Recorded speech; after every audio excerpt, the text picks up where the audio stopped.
could get drunk off the lights of a city. Late night phone calls just to say you miss me, but you don't. No, you don't. Drop my phone now, that shit's broken. 2 a.m. and I'm lost in Brooklyn. Hello, everyone, and welcome to this Smite Draft League regular season game here between the Oathkeepers and Kingslayers. We are in the Divine Division, but do not let that fool you. These players are ready for blood here. I am Deelo, joined by my friend Jeeringlamb. Lamb, how we feeling, man? I'm feeling pretty good. This is going to be a really exciting matchup. I see a lot of talent on these rosters just from the get-go. Absolutely, and just knowing the people here that, as you know, we move into the regular season, we can start to understand the consistency, the patterns that we see. Looking at the players on each side here, what are we maybe expecting as far as comp? Just looking into this picks and bans. I've seen Perspective Duck play a couple of times, at least in older games. I've seen a lot of talent out of him. I think that's probably going to be my star player to watch, just off the rip. I've seen a lot of talent from him in the ADC, and I'm expecting some really high aggression. Absolutely, and it seems like they're trying to actually lock that out. In fact, right now we're seeing a lot of junglers on the side right now of the Oathkeepers being banned out, Susano and Mercury being picked out, looking to try to maybe get rid of some of these more mobile gods that can really cause a havoc with those early ganks. Whereas meanwhile, on the other side here, the Chaos side, the Kingslayers side, we see Freya being locked out here, trying to get out those hyper carries. Do we expect maybe to? Oh, in fact, another magical, another magical offensive threat being locked out there with Agni. Who are we expecting maybe to be a high priority here as we look into the first picks for these characters? I would not be surprised to see somebody like an Oleron being highly valued. Another magical ADC, Chronos could be another one. Even if they're not necessarily early lane bully, they definitely have a lot of pressure in that laning phase when it's just a 1v1, especially for the ADCs. Absolutely. Would love to see something like that. And the pattern continues here as we see a lot of magical threats being locked out. Now looking to the supports, Maui and Ao Kwang both being locked out. It looks as the first picks are going to be coming in on the side of the Oathkeepers here. Going to be interesting. Always been seeing, as a pattern, of course, but with these players, anything got is a threat in their hands, so we might see them maybe looking to shake it up. But oftentimes those hyper carries are being looked at on the magical side. But in this case, not a hyper carry quite, but still a magical threat nonetheless. Merlin being locked in on the side of the Oathkeepers. What are our thoughts on that pick in their hands? I think Merlin goes really, really crazy with that Tablet of Destinies. Once it gets stacked, getting that, it's now 0.12% per stack of their max mana, that's a lot of damage coming out very, very quickly. And Merlin can throw out abilities left and right like nobody's business. This could be a very potent late game. Absolutely, and being countered seems like we're going par for par here, tit for tat, as we see Yuwong locked in on the side of Chaos. This mid lane matchup going to be a pretty explosive one. We're looking for some big team fight damage here once we get to those 5v5s. As far as just the matchup, though, in lane, though, what are we going to look to see between these dynamics, between the two mids? I think it's really going to come down to how do the junglers and the supports perform, just because Yu Hong does have a little bit more consistent wave clear, but Merlin has a lot of poke game in him. So both of them have their own strengths and weaknesses to counteract the different playstyles of each other. So I really think it's going to come down to that 2v2 and 3v3, and we may very well end up seeing a pretty early first blood if they get aggressive in the mid lane. Absolutely, and like you were saying, yeah, it's gonna really come down to the extra assistance. Yu Wong, pretty difficult to lock down when it's the 1v1, of course. That ability to just really just dip out of the fight with that CC and just completely, removing yourself from the map. In fact, ability on the Yu Wong. So gonna require a little bit of help there, but it's gonna be coming in the form of a Thor and an Athena. Some excellent global ult presence here. Gonna be looking to be very mobile. So it's interesting that they've locked out a lot of the mobile gods with the Susano and the Mercury, but have picked them up in their own right between these two picks. What are our thoughts on the Thor and Athena lock-ins? That's going to be a lot of very potent map pressure. The ability to just rotate anywhere around the map at any given time is going to be an intense threat to anybody who doesn't have beads already available for them. It is very menacing to look at because if you get stunned once, you're stunned for the rest of your life, and that may not be very long at all. Absolutely. We've seen in the scouting grounds the explosive capability of this Thor when built right and given that early snowball potential. But an early snowball potential, speaking of, we do see the Fenrir being counterlocked there, obviously going to be played in the jungle, and we know just how dangerous this god can be piloted by the right player. And I can only imagine that they have some pretty good things in store for us on the Kingslayer side. But also, yeah, as you were saying, that global map pressure is going to be really important. Khepri, of course, a great god is your saving grace, but it doesn't matter if you can save someone if you're on the other side of the map trying to scurry your way over. But Athena and Thor have already dipped over there with the Anvil of Dawn and the Athena ult as well. So it's going to be interesting to see if that positioning is going to be solid enough from the Kingslayers' support to make sure that they're there in the right moments at the right times to make sure they're getting those high priority saves on their team. So we do see the Surtur being locked out. Yeah, I forgot that can even happen with these new patches coming in. Surtur is now even on the table, but no longer so. What are we looking to see round out these comps here, just based on what we have so far? So far, we've seen the mid laner, the jungle, and the support, presumably for both sides, so you still need the ADC and the solo laner. There's still quite a few options available. As we've seen, Sol is still on the table as far as magical ADCs, and she's been quite potent. A pretty hot pick, I must say, but the solo laner looks like is going to be the first one picked out. Cyrus is an interesting pick here. Not necessarily a lot of hard CC locking out that doesn't take a long time to channel. Of course, the three, the Mummifying Wraps, can bring some pretty good stun control, but really more meant to be a zoner in that sense because that does take quite a bit of time for the stun to actually pop. So it's going to be interesting to see that one happening here. It's maybe some lockdown potential on the side of the solo laner, but it's going to be locked in there. And now we're just looking to see what the response is going to be. That solo lane matchup could be an interesting one, depending on what they decide to counter pick or maybe look for the team fight ahead of time. It depends on if they want to really bully out the laning phase or looking ahead to the future. But with this comp here, going to be some pressure, certainly on the early game, no matter what, with that Thor. And now some pressure on the late game here, the addition of the Ram, who has been a very large staple when it comes to these dual lane matchups. I think you're absolutely right on that. Osiris may not have the most direct CC, but especially with that Lord of the Afterlife, getting that anti-heal may become very valuable in the late game, just because something like Aussie is so strong right now. So the ability to really just get in there, use those tethers to get that extra damage mitigation could be a very important feature of the late game.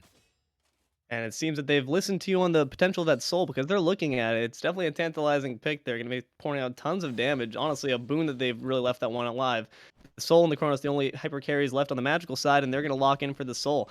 Interesting picks. You're going to be rotating around here. What are our thoughts, just preliminary looks at these two matchups when it comes to comps, my friend? I'm looking at the Chaos side, and I'm seeing quite a bit of really strong and solid early pressure all over the map, but the late game presence and capabilities on the Order side is just absolutely menacing. I wouldn't even want to go up against that comp. So I'm really wondering how well are they going to be able to play the objectives, because I think that might be the determining factor. Definitely a lot of single target damage when we look to thinking on the side of what the Kingslayers got rocking here. Absolutely a lot of damage, a lot of blow up potential between Soul and Fenrir. But they're, especially the Fenrir, is really looking to jump on one target and brutalize them, take them out of the fight early. So it's going to come down to potential of smart targeting, good communication for this team to pull through. But certainly, by no means is this decided by comp alone. It's going to come down to skill in this divine match of the Smite Draft League. We will see you all shortly. This has been Picks and Bans.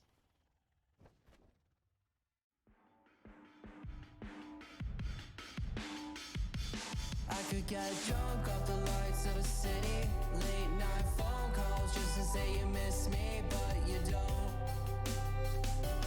No, you don't. Drop my phone now, that shit's broken. 2 a.m. and I'm lost in Brooklyn, missing home. I know you don't. When we were on, I'd always thought we would make it, but now you're gone.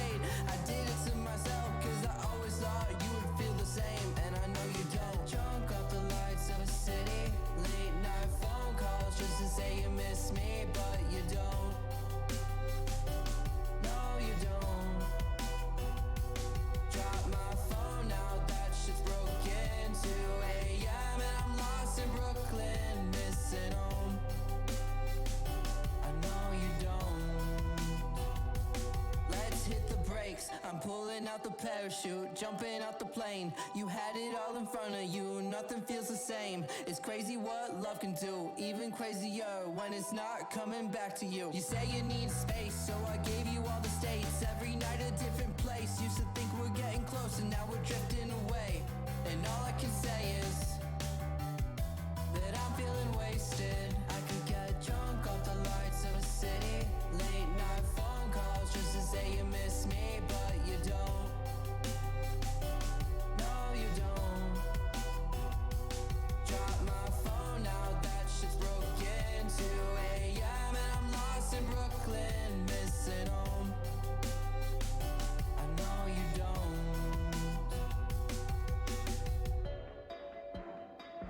When we were on, I always thought we would make it. Now you're gone. Hello, everyone. Welcome on back. As you can see here, we are in this game of the Smite Draft League. I am Deelo, joined here by Jeeringlamb. And apologies here, if you thought you might have clicked on the wrong video, not Divine Division. This is actually, in fact, an Immortal game between our friends, the Oathkeepers and the Kingslayers here. Looking into this early game, my friend, Lamb, when it comes to the pressure that we're going to be seeing applied here, where are you looking to for the Oathkeepers? I really think it's going to come down to the mid lane. As I was talking about earlier, that Merlin versus Yu Huang early game really is going to come down to the help from the 2v2 and the 3v3. So I'm expecting if anybody steps just a little bit out of position, we may very well see an early first blood. Absolutely, and these are two gods that are very capable of just sitting back and farming up. We've seen plenty of Merlins, honestly, that are happy to just receive their farm, so it will come down to a bit of pressure, I'd imagine, some outside assistance, some external help there to make sure there's some aggression going on, so would for sure like to see some scrapping in the mid lane as the laning phase does progress, but between these two junglers here, we do have Thor and Fenrir, both capable of some very good unexpected ganks, both capable of really putting on some pressure onto any lane they so choose. And it seems that we're going to be looking for a little bit of that right off to start there as Akamaru hip-hopping his way in there. A lot of damage being poured onto the support right now already. A firm lead there with the first blood. Oathkeeper's going to drop it. A nice gank there from Akamaru. Here we see CEO being patient, waiting for the right opportunity to sneak right past the Thor. We could see another retaliation kill very early on. But a brilliant taunt there is going to actually make sure to peel properly for his team. You would hope, I was about to say, you'd hope that Akamaru warned his team, hey, that guy just passed right by me, he's coming for y'all. But it seems like they had the awareness. Cosmic going to do the right thing there, saving that taunt for the right moment to make sure his teammate gets out perfectly fine. So that remains a nice gank for the Oathkeepers and squat for Kingslayers. That's going to be a great early lead for the dual lane on the Oathkeepers. That soul is such a powerful being to be facing off against in the dual lane. The early pressure she provides is pretty much unmatched. It really is going to help them get ahead. Absolutely. And when it comes down to the supports rotating out and the 1v1 we see from Ram versus this magical hyper carry that can do so much damage, you would imagine that Soul can generally do pretty well holding on off that 1v1. So you really want to try to keep her down, make sure that that doesn't even become a reality for her to become a threat to your carry for Duck. So hopefully they can keep up that pressure on that side, but looks like CEO lurking, trying to get that retaliation. Unfortunate miss of the brutalize there, and that is going to cost them that gank. Just going to have to walk back with scraps, puppy. I think it was ill-fated from the start. We see a very early ward coming out from Cosmic. That really gave them the extra time just to back up from being halfway up the lane. And now we might just see Akamaru try to get a retaliation gank, but walking right over another ward. Right over a ward. You're not level 5 yet, buddy. You're not going to be able to quite do that. But we did see with that first gank that he did have, wrapping all the way around the back was the wise play. So they're maybe going to learn the lesson there, notice that the positioning, okay, they probably have a ward down there, and maybe I need to wrap a little bit farther back to make that successful. But I'm liking this one I'm seeing here. It does seem like both sides here, Oathkeepers and Kingslayers, going to be looking to the dual lane, in fact, for where they can put that early game aggression. Absolutely. So far, like you said, mid lane is just being farming simulator, excuse me. We're not seeing a whole lot of aggression coming out of them. They're just happy and content to just clear waves, take some minions, get the XP, just play for late game. Duo lane seems to be where everything is going on. That man was literally just shooting arrows behind him. That was crazy. I didn't know that was a new thing that Ram had. So, talking builds, my friend. I'm curious what your thoughts are. Went crazy. Yeah, exactly. That's insane, dude. He's just actually shooting behind his. That's not necessary. You don't got to stunt for us. So looking at the builds here between our two solo laners, I'm curious what your thoughts are as to where this Osiris might take it. Because obviously Osiris, you can play him a few different ways. You can play him more bruiser, a little bit of a mix of damage and some tankiness, but also you could put him really on the front lines. There's a ton of mitigation, which we've seen. Wait, hold on a second. Hold that thought, because a ton of global damage just got dropped onto the Kingslayer's head. The Thorold has been dropped. The Athenold has been dropped. And CEO and BillyMays have been dropped. Rest in peace, my friend. But that is going to be a firm lead now on both sides of the map now for the Oathkeepers. Brilliant stuff there from both players. That was a sick double dunk. First, we see the Defender of Olympus come on to the King Arthur just to give him the extra mitigation to survive the Ragnarok. And then we see Anvil of Dawn just come in, get the double stun, and Kingslayers just vanished from the map. Nothing you can really do there with that coordination, right? Like, that's just insane. And also a kill picked up in the mid lane, too. They're firing off on all cylinders at the moment. And we do see here a bit of pressure coming onto the dual lane with Duck under a bit of pressure, but a nice taunt. Going to make sure to get that pressure off a little bit as we see Cosmic return to the fight here, return to the fray.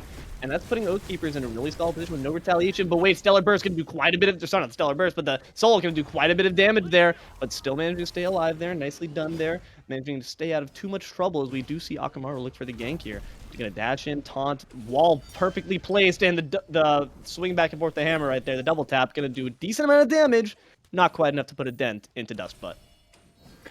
It will be just enough to relieve some of the pressure, though. That's going to give Perspective Duck a little bit more breathing room, gives him the time to back safely without having to worry about those minions walking right into tower. Definitely not the most efficient of ganks, but it was well-timed. Absolutely. So now we have a bit of silence here. Wait, never mind. Hold on a second. Double tap. A lot of damage being dropped down, but the fires of the Phoenix are going to actually make sure that Akamaru does not get onto him without taking a bit of damage and retaliation. But returning, my friend Lamb, back to what we were talking about here, the Osiris build. What are we looking for, we think, from our friend ZombieBillyMays? We've seen a lot of those mitigation builds coming out with the Berserker's Shield.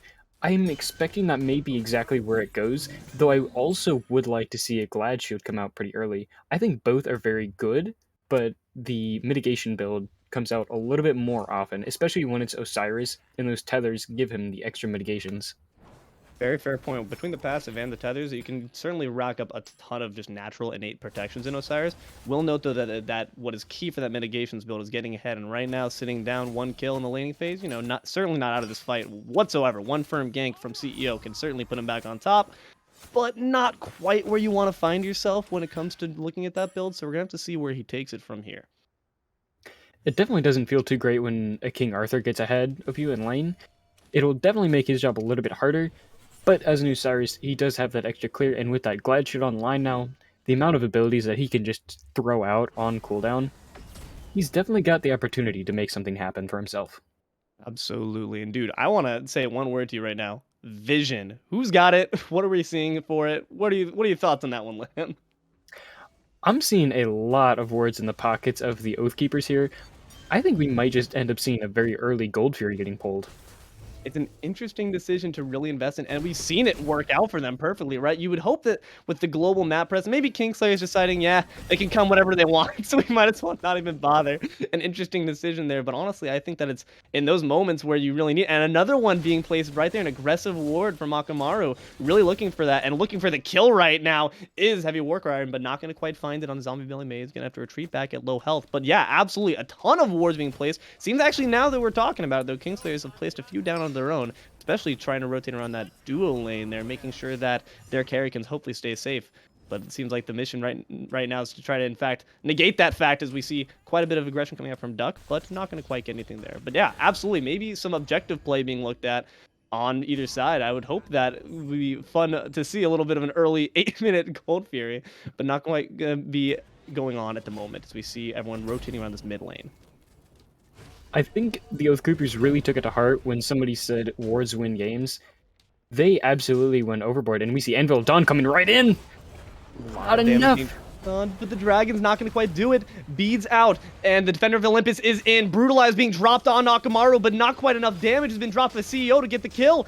Big taunt and a lot of damage being put on, a big amount of focus. Don't have the ult there. Scare's Blessing has already been dropped, and so is CEO. Dustbutt gonna have to try to retreat with his life, but a nicely done wall there is gonna be able to try to get a bit more on him, and HeavyWarcrier, the solo laner, has rotated in just right at the right time. Gonna be enough to get another kill. Seems like a bit late there from ZombieBillyMays. Gonna try to get something going for himself, but does not have the damage at this stage in the game. Osiris can only stall, and stall he is doing as we see the mid laner coming up. Gamma is gonna try to do something for himself, but not gonna quite be able to get it. The Osiris ult's gonna be expended in retreat. Not sure if that was necessary to really get out, but at this point, you want to try to not risk any more lives. 6-0 in favor of the Oathkeepers.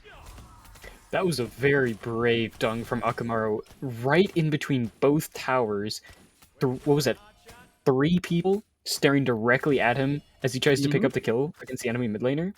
Well, it comes down to good communication, you know? Like, he clearly had the assurance there from his support. He trusted his support, Cosmic, to come at the right time and do the right things as soon as he landed. And he did. He instantly drew pressure with that taunt, which he's been doing a great job of doing all game so far. You gotta just have that faith, and so far it's paying off in dividends for the Oathkeepers. It was extremely brave, and I think it was pretty well played. That was a beautiful play from the Oathkeepers, and it almost worked out even better. He's so brave. He deserves some medal, that man. No, it definitely was a smart play there. Knowing the right time to aggress, especially with these characters where you have that capability, you want to make sure it's in the hands of a player who knows when to put on that heavy pressure onto someone.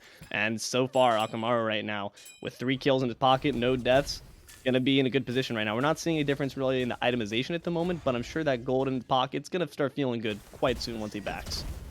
Oh, absolutely.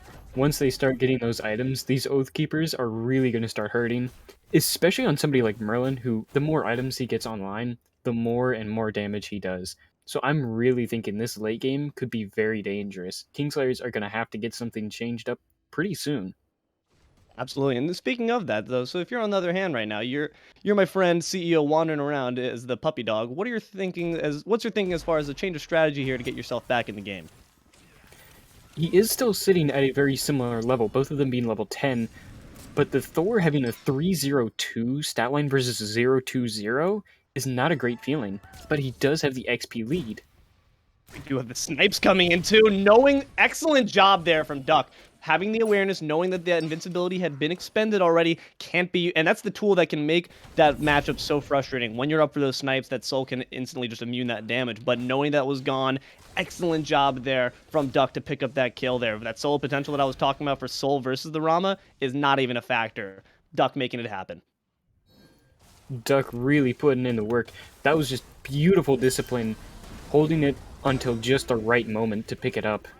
This looks like a pretty scary situation right now as CEO leaps right in retaliation for the Pyromancer. Rebel's looking quite low at the moment, something to try to get out, but not going to quite be able to do so. The first kill picked up for Kingslayers on CEO right now. A little bit of a grab, but a bit of miscommunication as the other members of Kingslayers had already retreated a little bit. Maybe a bit more communication necessary to get that kill onto the other members of Oathkeepers. So right now it's going to be a 1 deficit for the Pyromancer, and we're taking that trade, I think, if we're the Oathkeepers. Getting the objectives is always a good thing, especially if they can pick up that Pyromancer's bomb. It just does so much against objectives. Only losing 1 member, even if it is the mid laner, doesn't feel great, but it's still valuable to have. Absolutely. And it just means there's more gold removed off the map for them. But we do see Akamaru taking quite a lot of damage. Going to double tap on out, expend the beads, but the Ragnarok has been expended as well, so not going to have to worry about that as we look to this gold fear potentially. A lot of players around there, but maybe going to decide to mill about. Honestly, would like to see some aggression there as we see that some players have still not returned quite to the fight yet. But it seems like we're going to be content to return back to laning. Probably the wiser decision. These guys are better than me. I'm not in the Immortal division after all, so they're going to decide to go on back to laning here. And we do see this 2v2 coming in between, as you prophesized, the support and the mid laner. When it comes to the Khepri and the Yuang versus the Athena and the Merlin, who do you think stacks out on top just based on gods? Just based on gods, I think the potential of Merlin and Athena is very, very dangerous, just because you don't have to worry about diminishing returns nearly as much as you would with the Khepri and Yu Huang. And here we see Khepri getting finding that out for himself. Oh my god. What it's first seemed like negligible damage just happens a lot for supports. You're up in the front line, you're thinking, hey man, I'm healthy, I'm thick, I got this. No man, a third person's all it takes. Akamaru with the awareness there in the rotation, and it's looking like in quite a bit of trouble right now. Is Lana, oh no, a lot of damage being dropped on. Bead's gonna be expended, and so is the ult. CEO is there to ensure that his teammate gets on out of that just fine. Okay. It's not too many resources are expended. At the very least, they don't drop the carry, but still, at the moment, the Gold Fury could be quite the hefty prize to be won here by the Oathkeepers. Dropping quite quickly, less than half health at the moment. CEO is lurking, as well as Lana, and a lot of damage dropped on the Kingslayers will actually manage to steal that, and a lot of damage on the Cosmic right now, but the dunk is being provided there from Akamaru. CEO will be killed in retaliation. The snipes are up, but immunity is there, Lana, but still not going to be enough to get her out of this fight. Slim going to pick up the kill, and it seems that in retaliation for that Gold Fury steal, 2 kills will be dropped for the Oathkeepers. Who do we think went on that trade, honestly? That seems rather even. It's got to feel bad, though, if you're the Oathkeepers. It's definitely a good feeling from the Kingslayers to be able to steal away the Gold Fury, but at what cost? When you lose 2 people like that, both your jungle and your ADC, you're going to be losing out on a lot of farm, so that gold deficit is just going to get even bigger. Deficit of life right now is Maze, and this is quite bad. It's going to use the Osiris ult to make sure to get on out of there. Not too much expended there at the very least, but Warcrier has just been really dominant in this lane so far. You've never really seen him on the back foot, and he's just looking to keep up that pressure. Really liberated from any influence on either side from the jungle, other than that first early gank to put him in that position. I agree. He's been doing very, very well. There's not really much need for the rest of the Oathkeepers to even gank that lane, just because HeavyWarcrier doesn't need to worry about that Osiris anymore. Even through the rotations, he's still a level ahead, and a King Arthur from ahead is a very scary thing to face off against. Especially in those late game team fights, which is where you're going to see him really thrive. He's going to be able to just lock someone down, send him up in the air in preparation to dunk him back down for even more dunks from his team. The dunk potential is crazy here, man. It's looking like we're playing NBA 2K. But it seems like more engagements going on in this fact. Here it'll go up, it'll go down. Not quite too much damage, though, being placed on him, but Maze sticking around a little bit, gonna try to push his luck, but realizing maybe not my best time to be scrapping in the lane right now. Gonna retreat back to tower just then. I will say, I'm very curious about the builds out of the solo laners here. We see a very, very early spectral armor coming out from ZombieBillyMays, and a lot of physical defense from HeavyWarcrier against a 3 magical team. And in fact, you see the sovereignty being put onto him right there, which means that he's going to be looking for rotations, because obviously those auras, you're going to want to be putting those on teammates, not just on yourself. So interesting itemization there, certainly from these solo laners. I'm expecting that HeavyWarcrier is going to be putting that to good use, because we've already seen some pretty solid rotations out of him, which I'm happy with. I always like it when a solo rotates on over early. With 2 levels ahead, you've got no reason not to. You can have a massive impact on these team fights. And we may very well see that massive teamfight effect happen as we see the Oathkeepers are starting to group up around this Pyromancer. A lot of milling about going around here, just waiting for someone to initiate. But right now, we do see that bit of a health issue right now for both Slim and Duck, both sitting at half, and that's not really where you want to see your backline at. And the Scare's Blessing going to be expended very quickly as CEO is dropped almost instantly. A lot of damage still on. The dunk is not going to be quite good, but now Dustblood has been the target, and not going to be able to get out is Duck, but neither is Dustblood. The carry and the support have been dropped. And it seems like we're not quite done just yet. The Dragon's Breath is going to be doing quite a bit of damage. Going to be able to get on out of there is Gabba. And it seems like we might be just taking this one. But wait a second. Slim was not able to escape. And Billy Mays is going to be able to take it. Billy Mays is on the field claiming souls right now. This is insane. Berserker's Rage is going to be doing quite a bit of damage to the carry. Lana is gone. And so is Akamaru. ZombieBillyMays is actually pulling quite a bit of weight right now for his team. Going to be leaping in. And you can't imagine he's going to be escaping through that tower. Warcrier going to actually wait a second. Manage to get out? I highly doubt that. There's going to be just a matter of time, I'd imagine. Wait a second, though. Attention been switched onto Cosmic, but then dropped entirely. I'm not so sure about that one. Maybe realizing that the taunt was up there, but overall, a very impactful team fight there from Kingslayers, and they're going to manage to pick up this Pyromancer with probably no issue, and only 1 person lost to boot. Or 2 people, actually. Apologies. You know what? Next time I play Osiris, I'm just going to build second item Spectral Armor, because clearly I don't know what I'm talking about. ZombieBillyMays knows exactly what's going down.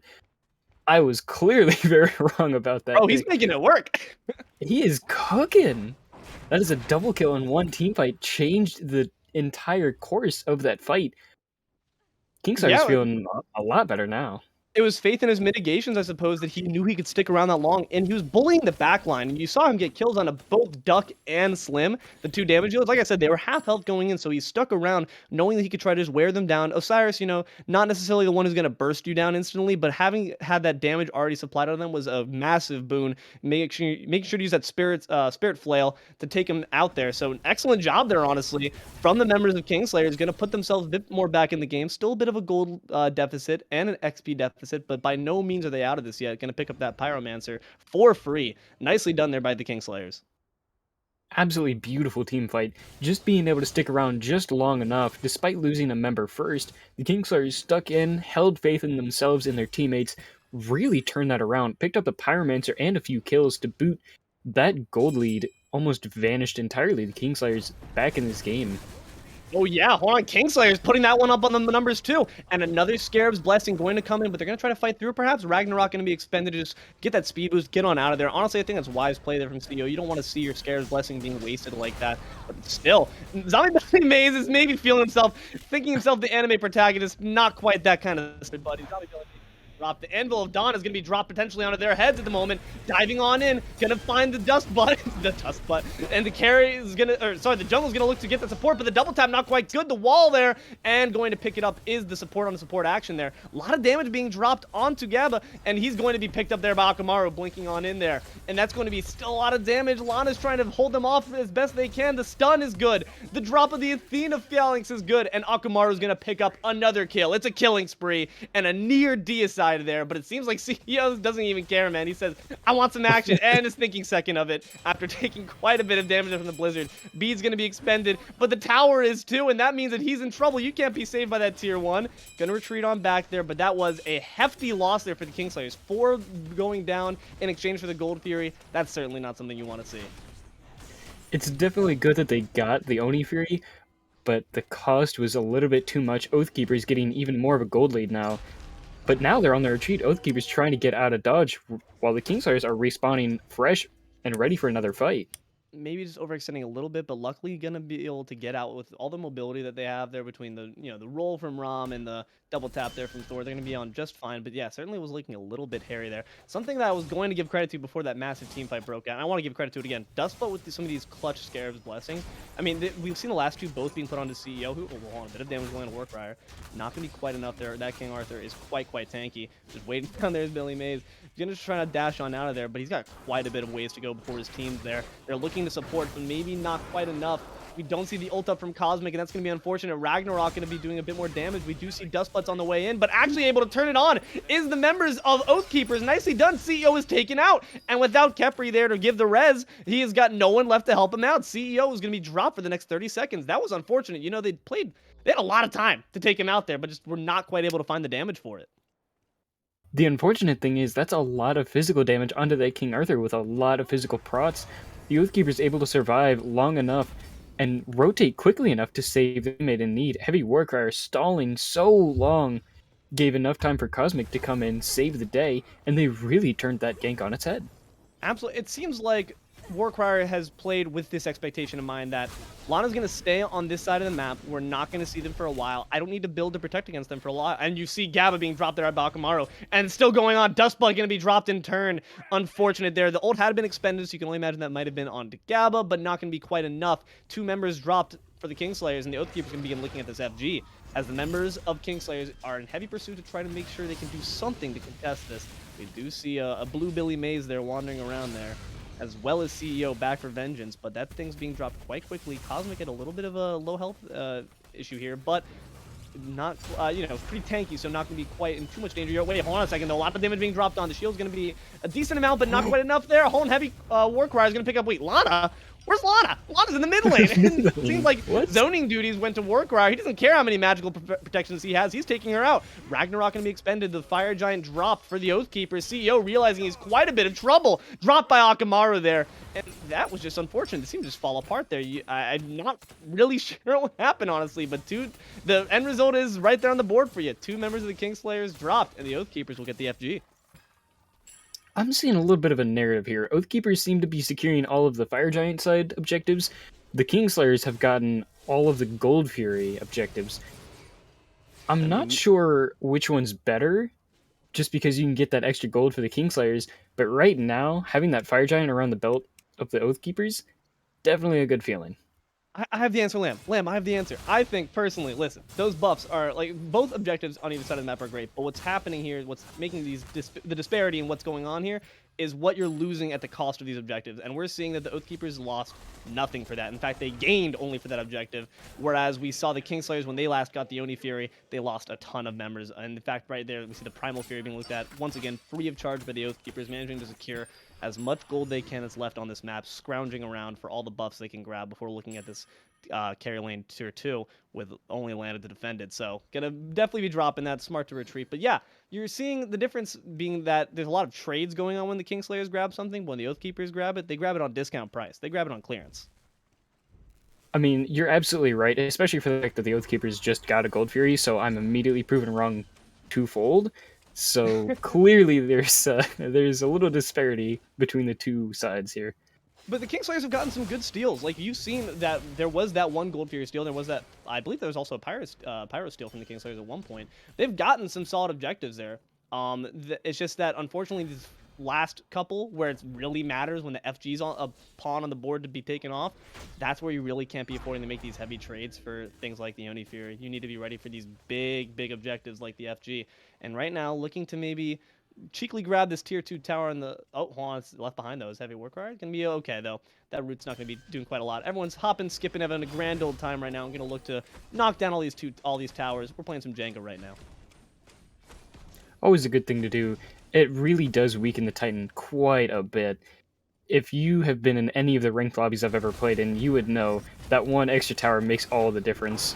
HeavyWarcrier getting caught out. I just got in a case of anime protagonist syndrome. Beads on out of there. That Ragnarok is expended. Okay. I'm not gonna lie. That was he was feeling himself a bit too much there. That's 5 members right there. You might have FG, buddy, but you are by no means invincible. Pyroman's gonna be grabbed by the Oathkeepers on their way back. Definitely going to have to be careful. We've seen both of the solo laners on each side do that now. Except the last time, BillyMays got caught out and actually lost his life for it. HeavyWarcrier able to dash out. Nah, he admired that. He was like, I want to be that guy. That looks cool. Let me try it. Didn't quite end as sorrowfully for him, so hey, all fair credit to him, but don't want to be expending those beads when you don't have to, man. You know, you want to keep those actives up. Oh, actually, hold on. He didn't expend his beads. I'm lying. I don't know what he expended, but he got out of there. That's He used the ult to get out, didn't he? So either way, going to make sure that all members of the Oathkeepers are right now up and at 'em for this next fight, but it looks like we're spreading out actually quite a bit. Maybe going to potentially look to not really have any more concerted pushings. We've got a lot of extra gold in pocket. We see 11,000 right now in the lead for the Oathkeepers, and that is where it gets to the point where this is no longer negligible. This is quite a significant deficit here, and the Kingslayers are going to really have to wait for the Oathkeepers to mess up rather than for them to make the play for something to get swung back into their favor. I think this deficit is most felt in these last couple items we've seen from the Oathkeepers, and it's really going to make a difference in this team fight here. And we see a bit of damage being poured on both of the frontliners of the Kingslayers are in quite a bit of trouble. Caught out alone. You're not going to have any damage. Dustbutt is going to be dropped. We now see Gabba being put over, but he doesn't have anyone to really support him. He's going to have to retreat. Beads on out. BillyMays being looked at now. Excellent target switching there by the Oathkeepers. Going to drop him in turn. HeavyWarcrier once again doing what he does best. Going on into the fray. Going to decide wisely to go against that. There's still quite a bit of damage on the board there for the Kingslayers. And it's going to be another 2 just easily dropped. And the FG going to be looked at once again. You really can't be positioning poorly if you see that the FG is about to be respawning, because you know that's going to be the next thing to look at if 1, 2 of you drops. And just like that, the FG once again dropped in favor of the Oathkeepers. And that's going to be another boon there to Warcrier as he's getting the Athena ult dropped down, Phalanx dropped, Gabba dropped. Nicely done there to rotate quickly in. CEO looking to be a bit of trouble, but taking that Phoenix Heavy Warcrier is going to have to get on out of there. So much damage there just dropped out of nowhere between the FG coming onto them and then of course the Athena coming online with the ult. That was excellent play there from the Oathkeepers to keep up that pressure when it seemed like no help was going to come for Warcrier. Oh my gosh, the Scare's Blessing is going to be able to hopefully save CEO there, going to leap on back into the fountain. And we see 4 members alive for Kingslayers. This does not look like a sustainable Titan push. Going to retreat on back to mid lane, but looking like they're not ready to have that happen. Cosmic going to be pulled back in by Dustbutt. Akamaru's looking pretty low too. That right side, that solo lane, we do see a bit of pressure still being applied by HeavyWarcrier, but you have to wonder when he's going to get out of there, and everyone's going to retreat on back. Akamaru's quite low, Cosmic quite low, and it seems that they will be sufficed to leave with what they've got. Those keepers in a firm position to continue dominating this game. HeavyWarcrier got a little bit of that anime protagonist syndrome. As he's diving in, he gets caught by the Ragnarok, but a perfectly timed Defender of Olympus took a quarter of Gaba's HP away, which was just enough to get the kill. Very, very unfortunate play from the CEO, bringing HeavyWarcrier just close enough that the damage comes out. It really is Beautiful like you're play. bringing a live bomb into your workplace if you do that, man, because you don't know. You need to understand when that Athena bomb is coming, because you could easily just be bringing right to your back line a tank that's ready to spank. So you have to legitimately be careful. I'm loving the play that I'm seeing from Oathkeepers right now. They're playing, I mean, besides those few cases where HeavyWarcrier is getting into it, you're playing it safely. You're picking up these objectives as soon as they pop up. You're getting easy gold, and now we're going to start making concerted pushes. It's smart because, like I said, it's their game to lose at the moment. Kingslayers really can't do much but wait for them to futz it up. So as long as they just keep playing wisely, keep having these really good concerted pushes where they use their ults at good times, they're going to be completely fine. They don't have enough damage on the side right now of the Kingslayers to really push anything off. We see a lot of items behind there. You see the for CEO, one full item behind. We see for Yuwong, one full item behind. And that's going to be playing so heavily to their advantage, especially with the Fire Giant buff to really expound that. So Kingslayers really are in quite a bit of a bind here. I'm looking at the support builds here. Not only is Dustbutt a full item behind, he's also down on the starter item. But even more interestingly, CosmicVibez opting for the compassion and not the heroism. That is an interesting pick there. And we now, as the push into the mid Phoenix here is going to be brought to life, a lot of damage being poured onto it, going to be able to knock down that objective. We now see 2 waves of fire means going to be coming in for the mid and the solo lane. Going to be looking to get a full Phoenix wipe here, and looking to wipe as well CEO off the map. Slim going to be able to do so with gusto, and now the Titan battling off fire means they have no choice but to let all the Phoenixes go down, and this is looking quite to be the sorry case for the Kingslayers. Definitely not a good position to be in. They're down 1 member, down 3 Phoenixes, and all the Oathkeepers are strong, and they are absolutely pressing their presence. It looks like they might not try to push into Titan just yet. They're looking to maybe bait one more kill out.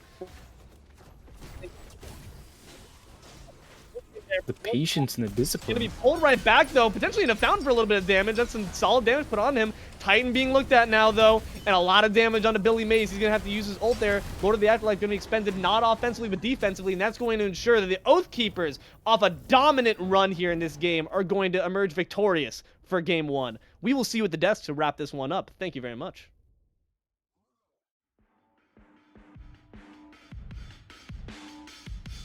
I could get drunk off the lights of a city. Late night phone calls just to say you miss me, but you don't. No, you don't. Drop my phone now, that shit's broken. 2 a.m. and I'm lost. And welcome back, everyone. Thanks for joining us at the desk here. My friend Lamb, what are our thoughts as we look into the wrap-up of that game? That was a very commanding start to this set from the Oathkeepers. The Kingslayers tried to make some things happen and definitely made some good strides, but the Oathkeepers was just dominant. From the early game, they got the early lead in the duo, turned that into a beautiful return gank into solo, gave them a commanding presence in all lanes of the map, and absolutely played their team fights to the fullest, farmed up, took objectives, took some names while they're on their way, and really just set themselves up for success. Really, it was a beautiful performance from them.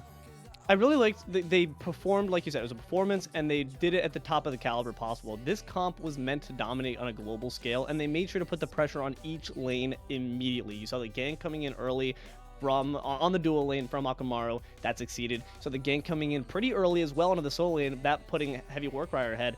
And you just saw that pressure never relenting. And that's what this kind of comp is supposed to do. It's supposed to apply that global pressure, make you always fearing for your life. And I just don't think, unfortunately, that Kingslayers really responded quite well to it. We saw the vision really dominant on the side of the Order, as on the side of the Oathkeepers as well, which is not really what you want when you have such map awareness being necessary against this kind of comp. So just unfortunate there, but nonetheless, Kingslayers did absolutely put up a hell of a fight. ZombieBillyMays putting in quite a bit of mitigation numbers as we saw here, as well as damage to boot. and getting a decent amount of the credit there for that one team fight where they really swung it around the Pyromancer, picking up both of the carries, both of the big damage dealers on the Oathkeepers too. But when it comes to mitigation, we can't look any further than our friend HeavyWarcrier. You gotta imagine some of his numbers are padded a little bit by their ventures out into the front line, but hey, it worked. 6-0, you can't argue with that. I mean, if it isn't broke, don't fix it. And HeavyWarcrier absolutely didn't need to fix a thing. 6-0-7 with 70k mitigated. Also, 30,000 damage, top in the lobby. Beautiful performance from Warcrier.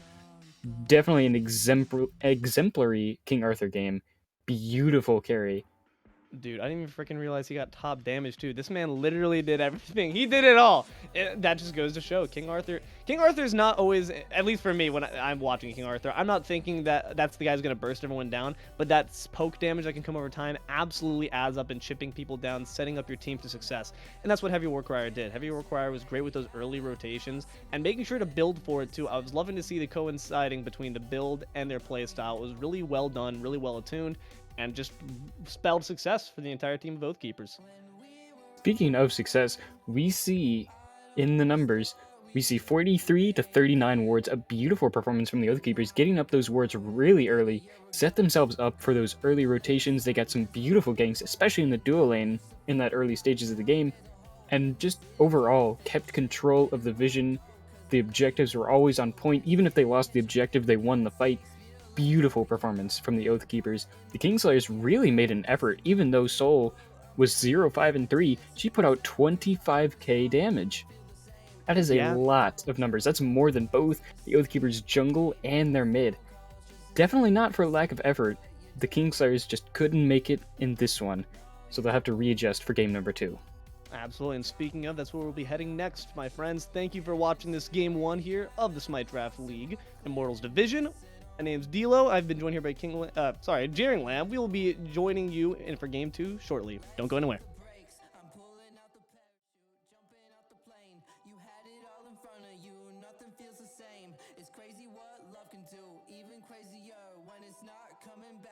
You say you need space, so I gave you all the states. Every night a different place. Used to think we're getting close, and now we're drifting away. And all I can say is that I'm feeling wasted. I could get drunk off the lights of a city. Late night phone calls just to say you miss me, but you don't. No, you don't. Drop my phone now, that shit's broken. 2 a.m. and I'm lost in Brooklyn, missing home. I know you don't.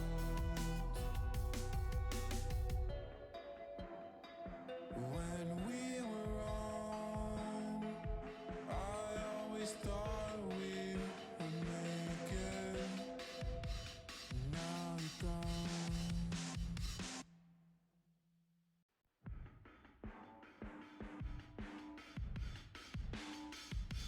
I could get drunk off the lights of a city.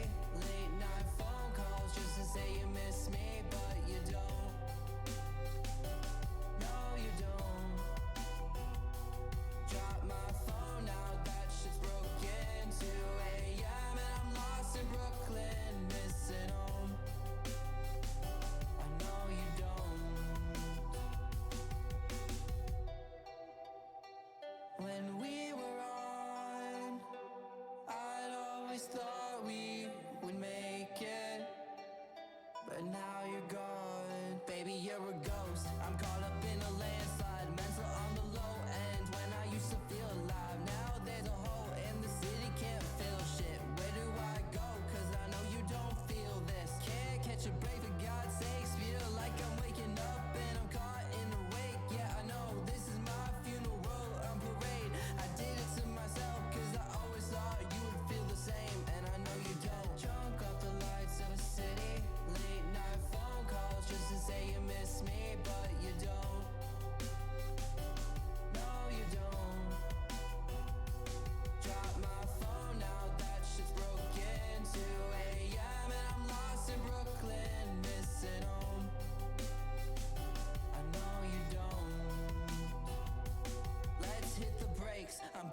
out the parachute, jumping out the plane. You had it all in front of you.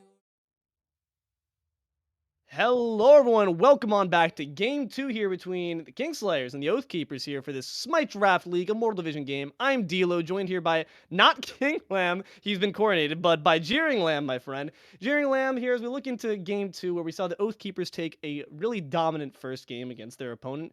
What change are we looking here from the Kingslayers to maybe bring it back? I think the first change we're going to have to get used to is the Kingslayers are now on the order side, and I'm definitely going to forget that here immediately. As Yeah, far as big drafts difference go, there. Gonna want to make sure you're not running into your opponent's fountain. That's definitely always a first when it comes to this, and something I've always struggled with personally as a Smite player. So definitely gonna be a big adjustment right there. But beyond that, as far as the comps, what are we thinking? I'm thinking Kingslayers are going to have to readjust and take a second look at that really just team fight presence that the Oathkeepers had. Just a constant lockdown, and especially the wall from Thor being able to lock you into that fight. They're going to have to be careful and really consider how much CC do they let the other team have while still being able to CC them back.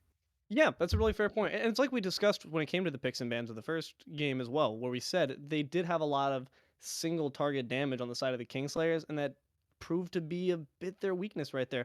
Interesting that we're seeing the Thor being banned out, maybe looking to not prevent that magic from being thrown on the Kingslayers, and we're gonna actually see them go with the same thing there. We do see what we can only imagine is Gabba going to be taking the Yu Wong. What are our thoughts on keeping this consistent?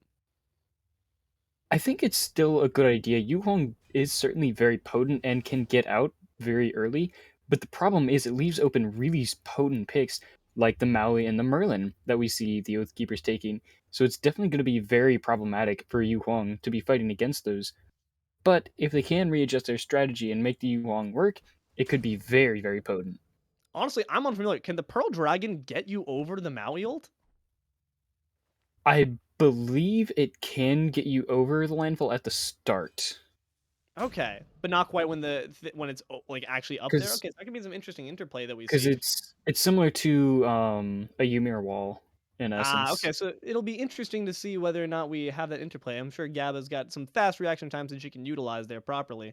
We do see, oh, this is interesting. We're seeing the Shiva and the Osiris. I have seen Shiva commit war crimes in this game in this meta, dude. I've seen a mitigation build that should actually be like recognized by the Geneva Convention because it is disgusting. I have seen Shivas wandering at people's phoenixes alone against 5 members of an enemy team, and the 5 enemy members of that team cowering in fear. I am deathly afraid to see what happens with this Shiva. To be fair, I think fear is the most natural response. When you're trying to defend a phoenix and you just see somebody walking at you dancing, it really just commits psychological damage to anybody who bears witness to He's that. just dancing on him, dude. Literally Dread it. Run from dancing it. at you. Destiny comes all the same. This man's actually gonna snap out half the souls in this Smite draft league. Crazy. We do see the Kukulin trying to scrounge back what little they can here. I think they should honestly scoop. This is go to game 3. This is crazy. I'm genuinely afraid. If I am the Kingslayers, I'm looking to get that man ahead. I'm being dead ass right now. He needs to get ahead. Get him ahead. That guy could do work. It really is just terrifying to see him dancing at you, knowing there is not a single thing you can do. The best chance they have really is Maui's landfall, just to block him off so he can't run at you. But will it be enough? Because this is going to be a lot of damage coming out from the Kingslayers. The problem is, I'm seeing a similar theme to last game, a lot of CC and teamfight potential from the Oathslayers. Can they get Shiva ahead in time to make that much of a difference?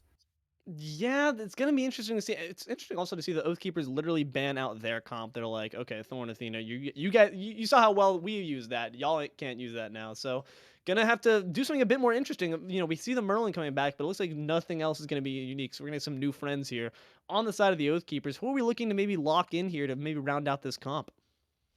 Getting a powerful ADC, they could certainly pick up the soul that the Kingslayers tried last game, but they're going to That's opt interesting. instead for Nemesis. That's interesting.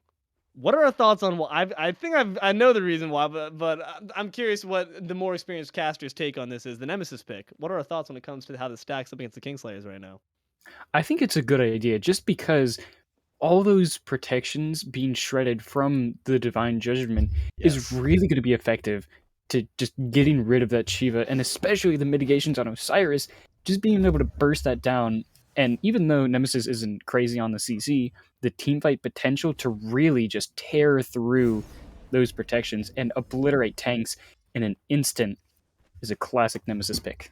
Exactly. No, dude, I'm totally with it. I was just talking about how afraid I am right now of Shiva. Like, this is actually a perfect counter pick. Osiris, we talked about how naturally, innately tanky that man is. And with Bacchus running out, this is a very... It seems like they don't really care too much about the fact that they have a lot of front line. They're going to be doing that potential... Maybe, you know what, to be fair, I could be wrong. Shiva could run full damage. I imagine the moment he gets ahead, they're going to be opting for the mitigation build, but Nemesis is going to be ready there to probably try to ensure that focus is down onto anyone who tries to step to them with a lot of protection. So, going to be locking in that final picks there. The Tiamat and the Bacchus being locked in. What are our thoughts overall on this comp we're seeing from the Kingslayers? I have seen Xarxith Tiamat before, and I have to say that might just be the most terrifying pick in this lobby for me so far. That is a very dangerous pick. You do not want to let that Tiamat get ahead. They need to focus that out in the mid lane. Yeah, it's going to be interesting. Wait, hold on a second. Oh, yeah, I just realized. Hold on. Who's the carry? Wait, what? I'm confuzzled here. So we're going to be seeing, obviously, Bacchus support, but who's going to the dual lane? Is that Osiris ADC, maybe? This is an interesting non-traditional pick here. I mean, we saw Osiris being put on a ZombieBillyMays, but I mean, just knowing his positioning before, I can't imagine it. I'm, for one, am very excited to now see where this will go. I went from knowing what I thought was exactly the path this was going to take to now being incredibly confused. But now we see the Hoi being locked in there for Duck. I'm liking this pick, especially when it comes to these chaotic team fights that Maui can especially make when it comes to locking in everyone with a landfall. Those ricochets that can come down could be even crazier. So I'm looking to see Duck make some nice and sexy skill shots there off the Hoi ricochet. And plus, keeping them in those tight corridors just a little bit longer gives him even more time for Sunbreakers to add those extra slows, get off the extra damage, and even jump in, knock them up, just get a little bit of extra CC. It really just goes to extend the amount of time that they have that CC and are really able to pump out that damage. With somebody like a Merlin, and especially a Nemesis, the amount of damage that they can throw at you at an alarming rate is definitely going to be to watch out for. This is gonna be a really interesting one. We see Ilana being put on the Bacchus. I'm so curious as to how this is going to pan out. But we're going to see Wait a some minute. some fresh faces and also some early some Ilana faces was that the we saw ADC? before. So by no means is this going to be a repeat here. We're looking to see a bit of a change up as well on both the Order and the Chaos sides, who's on them, and also the gods that we're seeing from them too. But that being said, let's stop the chatter. Let's get right into the game.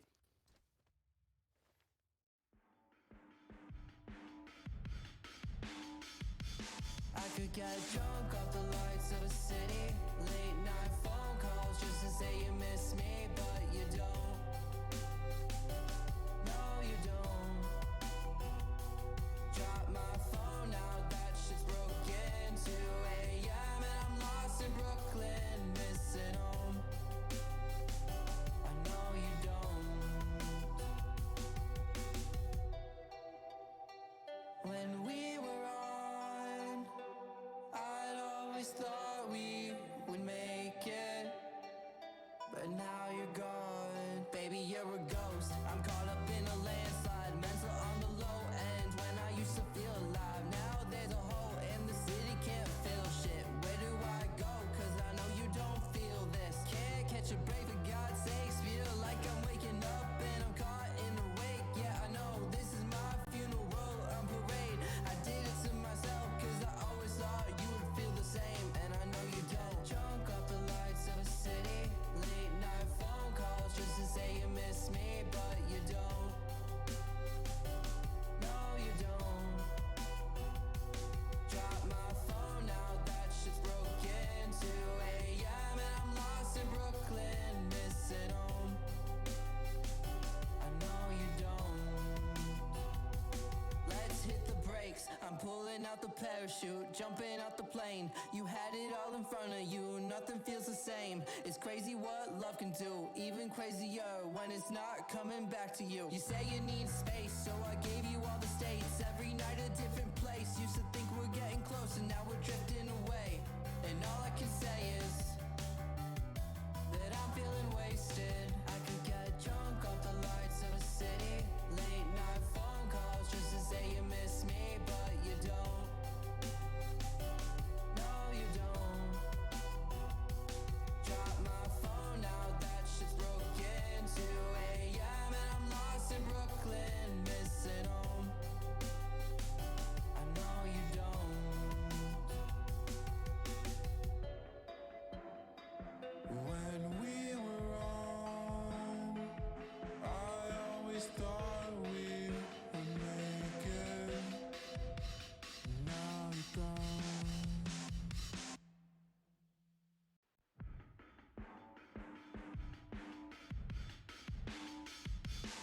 could get drunk off the lights of a city. Late night phone calls just to say you miss me, but you don't. No, you don't. Drop my phone out, that shit's broken. 2 a.m. and I'm lost in Brooklyn, missing home. I know you don't. When we were on.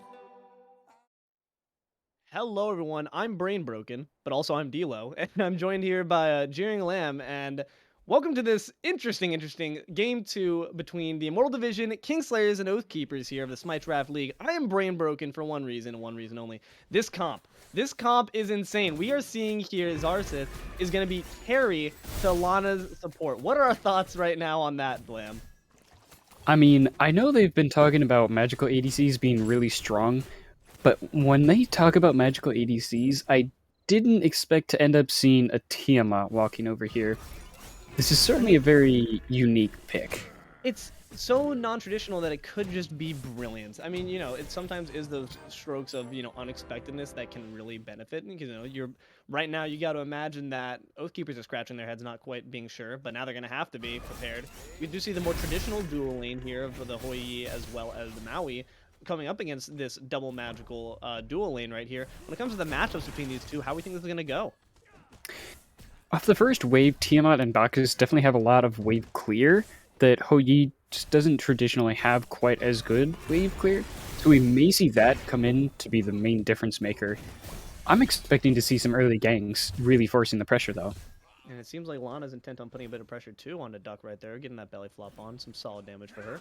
And over in the solo lane, we do see back to the old crack at it. We have ZombieBillyMays putting on quite a bit of damage right now to WarCrier. They're actually going to be able to not escape right there. Those binds, Mollifying Binds, going to do quite a bit of damage on top of that sickle. And the Spirit Flail going to add on a little bit more for good measure. WarCrier going to be trying to look to repeat the success that they saw last game, but honestly, with the health that they're rocking right now, it might be a bit difficult to. But wait, hold on a second, Rage mode there. Bit of damage coming out. The Mollifying Bind's going to escape, and the Spirit Flail, he can't escape that. First blood being dropped for the Kingslayers. This is a very different start than we saw last game. Kingslayers getting an early lead in the solo this time around. Complete 180 from what it was in the last game. This is going to be a good thing for Billy Mays here. An early lead for him could turn out very bad for the Oathkeepers. Initiated CEO doing quite a bit of damage right there to Akamaru. Going to have to retreat on back there with nothing. Is the members of the Oathkeepers not going to quite find the retaliation right there. But yes, absolutely, like you were saying, definitely a big turn on the head when it comes to what that solo lane matchup was just there. And it's not like it wasn't close. Like, HeavyWarcrier almost turned that on its head, but just not quite enough damage on him. And the range that Osiris is going to provide is going to be able to take him out there. But not quite out of it. Just going to look to get back to the farming game, get berserk a little bit, go crazy, go stupid, do some damage. But yeah, definitely going to be interesting to see what ZombieBillyMays is going to be able to do with that lead in hand. It's definitely going to be a good feeling. This time, Kingslayers is getting the little bit of the lead early on, whereas last time it was the Oathkeepers that got the lead in the duo lane on the other side of the map. Maybe this will be this little bit of change that the Kingslayers needed, a change of pace to set them on the right track. Absolutely. And if I'm the Kingslayers, you have the stars rising out to ensure the team's victory. Who is that star you thinking for the Kingslayers in this game too? I'm really wondering how Xarxith is going to do over in that dual lane. I've seen her in the mid lane before, and she can put out some absolutely terrifying numbers. I'm interested to see how's that going to go from the dual lane this time instead of mid. Yeah, it's looking to maybe have some attention shift on there. We're seeing a bit of play from the jungles there, but the jungle's looking right now to hang around the mids for a little bit longer. But I would like to see some ganks there to put maybe there. I would be afraid of the Tiamat carry just because it's Tiamat carry. I have no idea what you're doing over there, but it must mean that you're comfortable there and you know what you're doing. You have something on me that I'm not aware of. I'd be playing if I were Akamaru right now to keep that down in the dirt. It is certainly interesting, but Xarxith did sign up as mid in ADC, so it's entirely possible that she's very comfortable on both of the roles as well as that pick in that role. And it's definitely got a lot of extra pressure from that Bacchus flopping in, forcing Duck to jump back. So we could see that pressure come in handy. 2 level 5s right now on them. I'm looking to make a fight right now, if any time, for the Kingslayers, because, you know, both of them have ults, and we're not going to see the Oathkeepers get it, but it seems like we're not going to see any aggression right now. Maybe just trying to play their cards safe at the moment are the Kingslayers, ensure that they don't make any flops at the moment while they have this little bit of gold lead and this kill lead. You know, fair play to them right now. Honestly, understandable to just try to farm up and see what happens in the later stages of this laning phase. They definitely did fall behind in the teamfight stages last game, so maybe that's what Kingslayers are trying to get the advantage on, get an early lead so they can set up for teamfights and really make that aggression turn on its head. When it comes to that 5v5, wait, hold on a second, because we're actually seeing a 1v1. Nope, not going to quite have anything come of it. When it comes to that 5v5 there, Lamb, who are we thinking comes out on top just based on the god selections alone? I'm seeing a lot of teamfight potential from both sides. I'm really worried about the landfall from Maui. How is that going to impact this game, especially because there's so few people on the Kingslayers that can actually get around it? It could turn out very, very poor if the Kingslayers get some even slightly unfortunate positioning in a single team fight. Yeah, despite having that pick being locked in first thing for the Oathkeepers, you're seeing the Kingslayers not really as far... Well, you do have the Bacchus who can get over it, but you're seeing some of the gods not being quite capable of doing that. So maybe just saying, you know, that's not really the focus of the threat that we're thinking right now. What I'm thinking of is going to be that threat is that Akamaru pick for the Nemesis, because I've been loving the target selection that the Oathkeepers have been having. They're really good at switching on a dime and targeting as a cohesive pack onto one person and making sure that person, they don't stop attacking until that person's in the dirt. So I would love to see that amazing target selection brought by the Nemesis ult, can strip those protections away and just blow someone to hell. It's definitely going to be an interesting one to see, but it's definitely a poor matchup against CEO in the early 1v1s. That shield from Nemesis gets 0 value. It immediately gets stripped away as soon as that knockup comes in. It's a very fair point that HeavyWarcrier is going to eliminate that as a factor, and something to keep in mind there is Akamaru. Have to maybe wait for that that knockup to be expended before they can really think to click that shield. But at the moment, they're sitting pretty, just going to be doing the farm wars at the moment. Not really too much aggression being played for these junglers here, and it seems that they're both going to be content. But if I am CEO, I'm looking to make something happen so I can ensure that early lead and ensure that mitigation build can hit hard. Oh, absolutely. These team fights are going to go absolutely crazy. There's a lot of potential on both sides. Ignoring just the landfall from Maui, the potential of the Kingslayers to really just get in there, damage everybody who's standing anywhere near their targets. It's kind of scary thinking about just how much they can blow up multiple people at the same time. You know what I'm seeing right now, just as something that's been a bit of a difference. But yes, absolutely. Sorry, apologies. Absolutely to your point. Wait, whoa, 3 wards there. That's a lot of wards right there. What? It must have been. Is that Eye of the Jungle? Oh, that's okay. That makes so tough. Yes, that would be Eye of the Jungle, which does place those wards. Thank you. I was actually about to call attention to the wards, though. The map, we're seeing a bit of a difference here between the game 1 here, and that's a lot of vision for the Kingslayers. Maybe learning a lesson. They don't have quite the global presence that the Oathkeepers had last game. They don't have that this time around, but still, I think it's very wise move on their part to say, hey, we kind of lost a little bit of that vision duel there, and that's just early. Let's make sure we don't make that same mistake again. I'm liking the adjustments I'm seeing from the Kingslayers to ensure that there's no easy battle for the Keepers to pick this one up. The Kingslayers may not have gotten the best start in their game 1, but in game 2 they're certainly showing they know how to switch it up. They have the potential to really make these changes, and it's definitely showing that they know what they're doing. They just have to make it happen. Right there showing is exactly what you said. That shield got put up by Akamaru, instantly negated by the knockup from CEO. Just wise play, knowing your god, knowing what the matchup's going to look like there, and that's just going to make it that much harder for Akamaru to box in the jungle when it comes to CEO fighting with them. It's really unfortunate because now that shield is only useful for just, well, not to say it's not useful, it's just only relegated to the auto attack cancel, which is definitely not a great feeling, because what makes a great Nemesis player is knowing exactly how much that shield can do.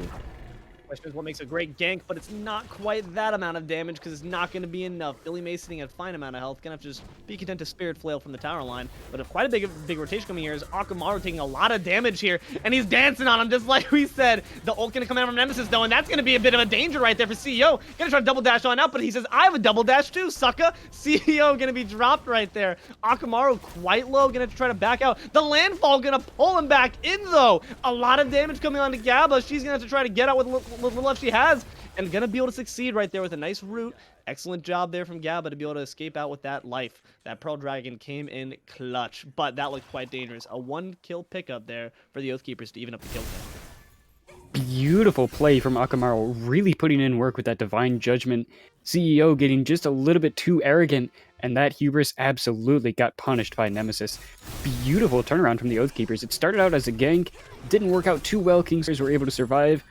They got just a little bit too aggressive trying to go for a counter gank, and it ended up costing them the life of almost a second. Pride cometh before the fall, as they say. But yeah, definitely a solid job by the Oathkeepers to make something out of what appeared at first to be nothing. But like you said, a bit too much aggression there from the Kingslayers will spell their downfall for that. But not too big of a loss on your side. You still have the solo laner sitting nice and pretty with that 1-0 stat line. So at least he's doing all right. There's ZombieBillyMays going to be just fine to sell ShamWows for another day. But we haven't really gotten to talk about too much because we haven't really seen too much action coming from it, is the potential for the solo kills when it comes to the Tiamat versus Hui matchup. Who do you think comes out on top of this one? It's definitely a non-conventional lane matchup we're seeing. It's a very odd lane matchup, and while Tiamat does certainly have a lot better and more consistent wave clear, Hui does have the ability to actually 1v1 a little bit more efficiently. The ability to actually get off that stun much more effectively, the Ricochet can put in a lot of damage, a lot quicker than Tiamat can.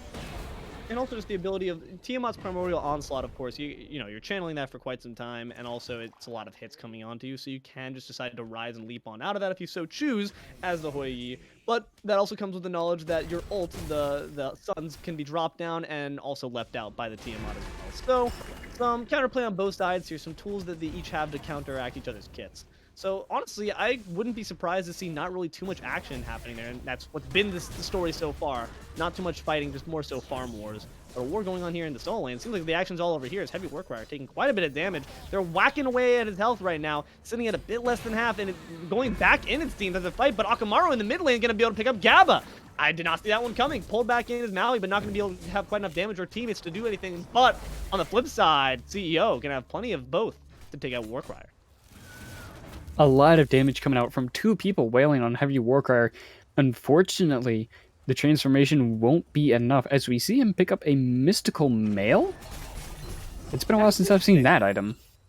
I mean, well, you know, it does coincide with what Warcry already has going on there. Of course, Kokolin, when in Berserker form, is already releasing at Steam, so it can do a decent amount of damage, but you have to really plan to be up in their faces and for a long amount of time for that to do a lot. Interesting pick. On Kokolin, I think it makes more sense than most solos, but yeah, definitely a bit unconventional. It's certainly not a bad idea, especially like you talked about. It's getting those constant ticks. It gives him a lot of damage constantly over time, and it really can rack up. But I expected to see something like a Contagion, which does very similar things. Yeah, I mean, we know Warcrier likes to be in their face, so it does suit his playstyle, I'll say that much. If he plans on continuing that pattern of just being up in your face, doing a lot of getting a lot of mitigation and getting a lot of damage off, then this makes perfect sense. But you have to be planning to really sustain that health bar for a decent amount of time to ensure that you're in the fight for long enough for that to be a factor even. Because, you know, if you're getting 3 ticks of that and you're dipping out at 25% health, you haven't really gotten too much impact with that. There are better defense items for that. Seems like Xarxith is going to have to back on out of there. I'm not sure if the Pearl Buff was dropped even. Oh, it seems like she was able to pick it up though for herself. Gonna try to get that Ruination off on Cosmic, who's trying to just bully out a little bit, but nothing gonna quite come on for that. I'm looking to see this objective fight happening soon. It seems like we're all gathering around a little bit for the gold here, and it comes to the objective secure here. I'm thinking that it might fall a bit more on the side of the Kingslayer. Actually, hold on, though. Lee with the 9 Sun's going to be able to do some work himself. Right now, work being happening in the dual lane. Quite a bit of damage being dropped onto both sides. We do see a ZombieBillyMays fighting as well over in the solo lane, but right now, CEO sitting a bit under half, and Lana also looking to be a bit worse for wear here. Oathkeepers might be able to make something happen here by baiting out this Gold Fury and seeing if the Kingslayers aggress. Definitely going to be a little bit of a dance going on. Neither one necessarily always has the presence to make it happen, but we see the Oathkeepers certainly trying for it. Diving in, the Sun's dropped too. Lana is going to fall. A lot of damage though dropped and turned onto Ducks, and they're not going to be able to survive that one either. Carry dropped in for the support.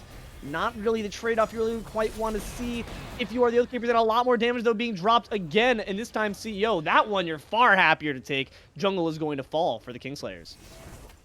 Definitely going to be a good pickup for the Oathkeepers. It may have started out a little bit unfortunate, trading the support for the carry, but being able to pick up the jungler as well, almost getting a solo kill onto ZombieBillyMays, came very close to dying. This is going to give some very good positioning for the Oathkeepers. They're going to be able to invade, take a little bit of extra farm, and even set up for a Gold Fury if they wanted to. I'm looking to see some objective pressure coming out, honestly, because I really just want to see. It's not even that I want the Oathkeepers to get that gold. I want them to get it out of the hands of the Shiva. Legitimately, that is what I'm looking to do. As far as me playing the Oathkeepers, I'm not playing against a team if I'm the Oathkeepers. I'm playing against the Shiva right now. CEO is scary. 1 and 2, you know, not the stat line you want to see when you're trying to carry that game on that kind of build. Honestly, in fact, now that I'm looking at it, it doesn't really seem like we're opting with it. I think wisely, though, CEO realizing I don't quite have the chops right now, or the gold, or the stat line to be running that mitigations build, instead of going for a more of a damage build, it seems. I do think that makes sense. Shiva does have a little bit of that extra mitigations and the ability to survive, especially with the extra healing. So that extra damage is going to come in very, very handy, especially since there are 3 magicals on that team. There's not a whole lot of physical damage to go around. Yeah, definitely agree with that choice here. You know, making sure that you can just get off that damage. And it comes to this, you already have a decent amount of front line between ZombieBillyMays and Lana, so you don't really necessarily need much more. If what you're lacking is for damage, then make sure you get some off there.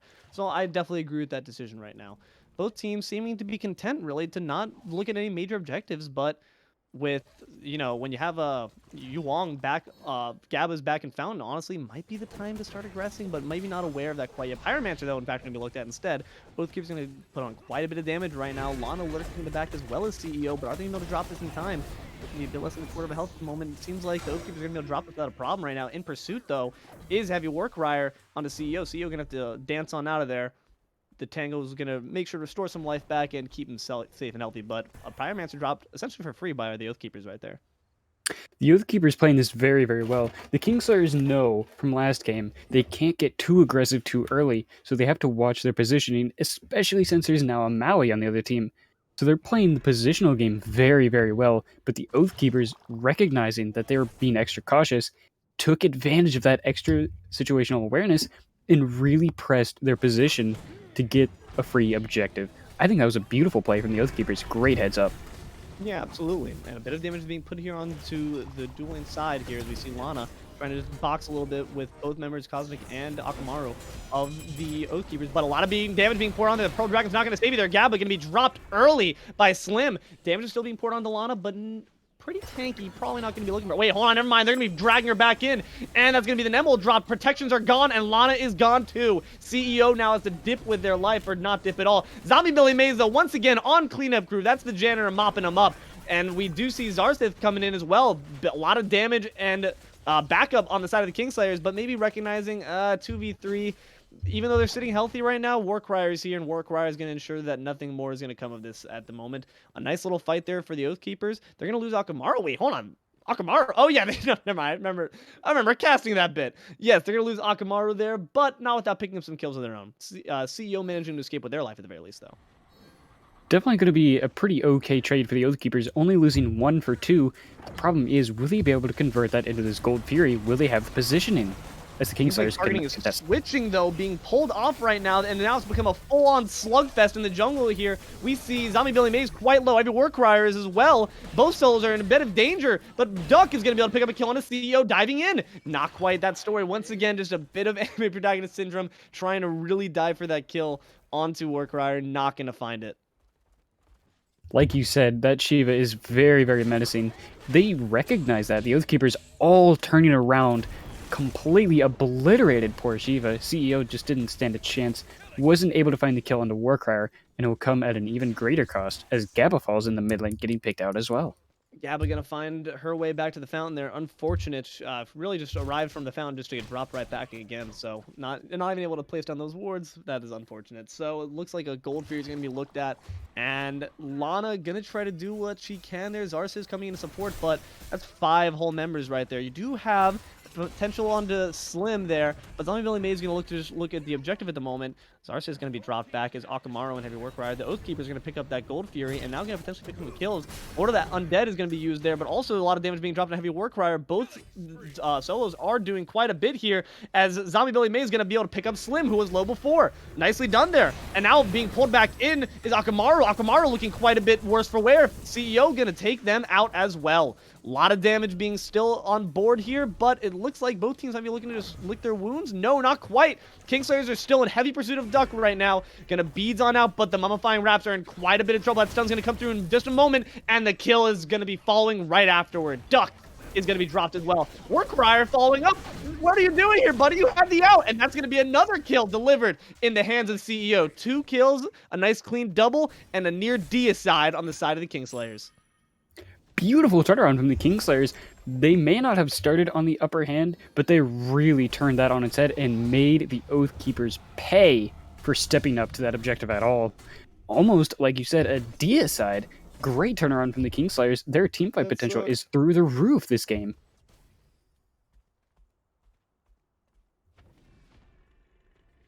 As we see on the charts here, Kingslayers actually getting the gold lead now for once this game. They used to be on the back foot for quite a few minutes, but now the Oathkeepers are on the back foot.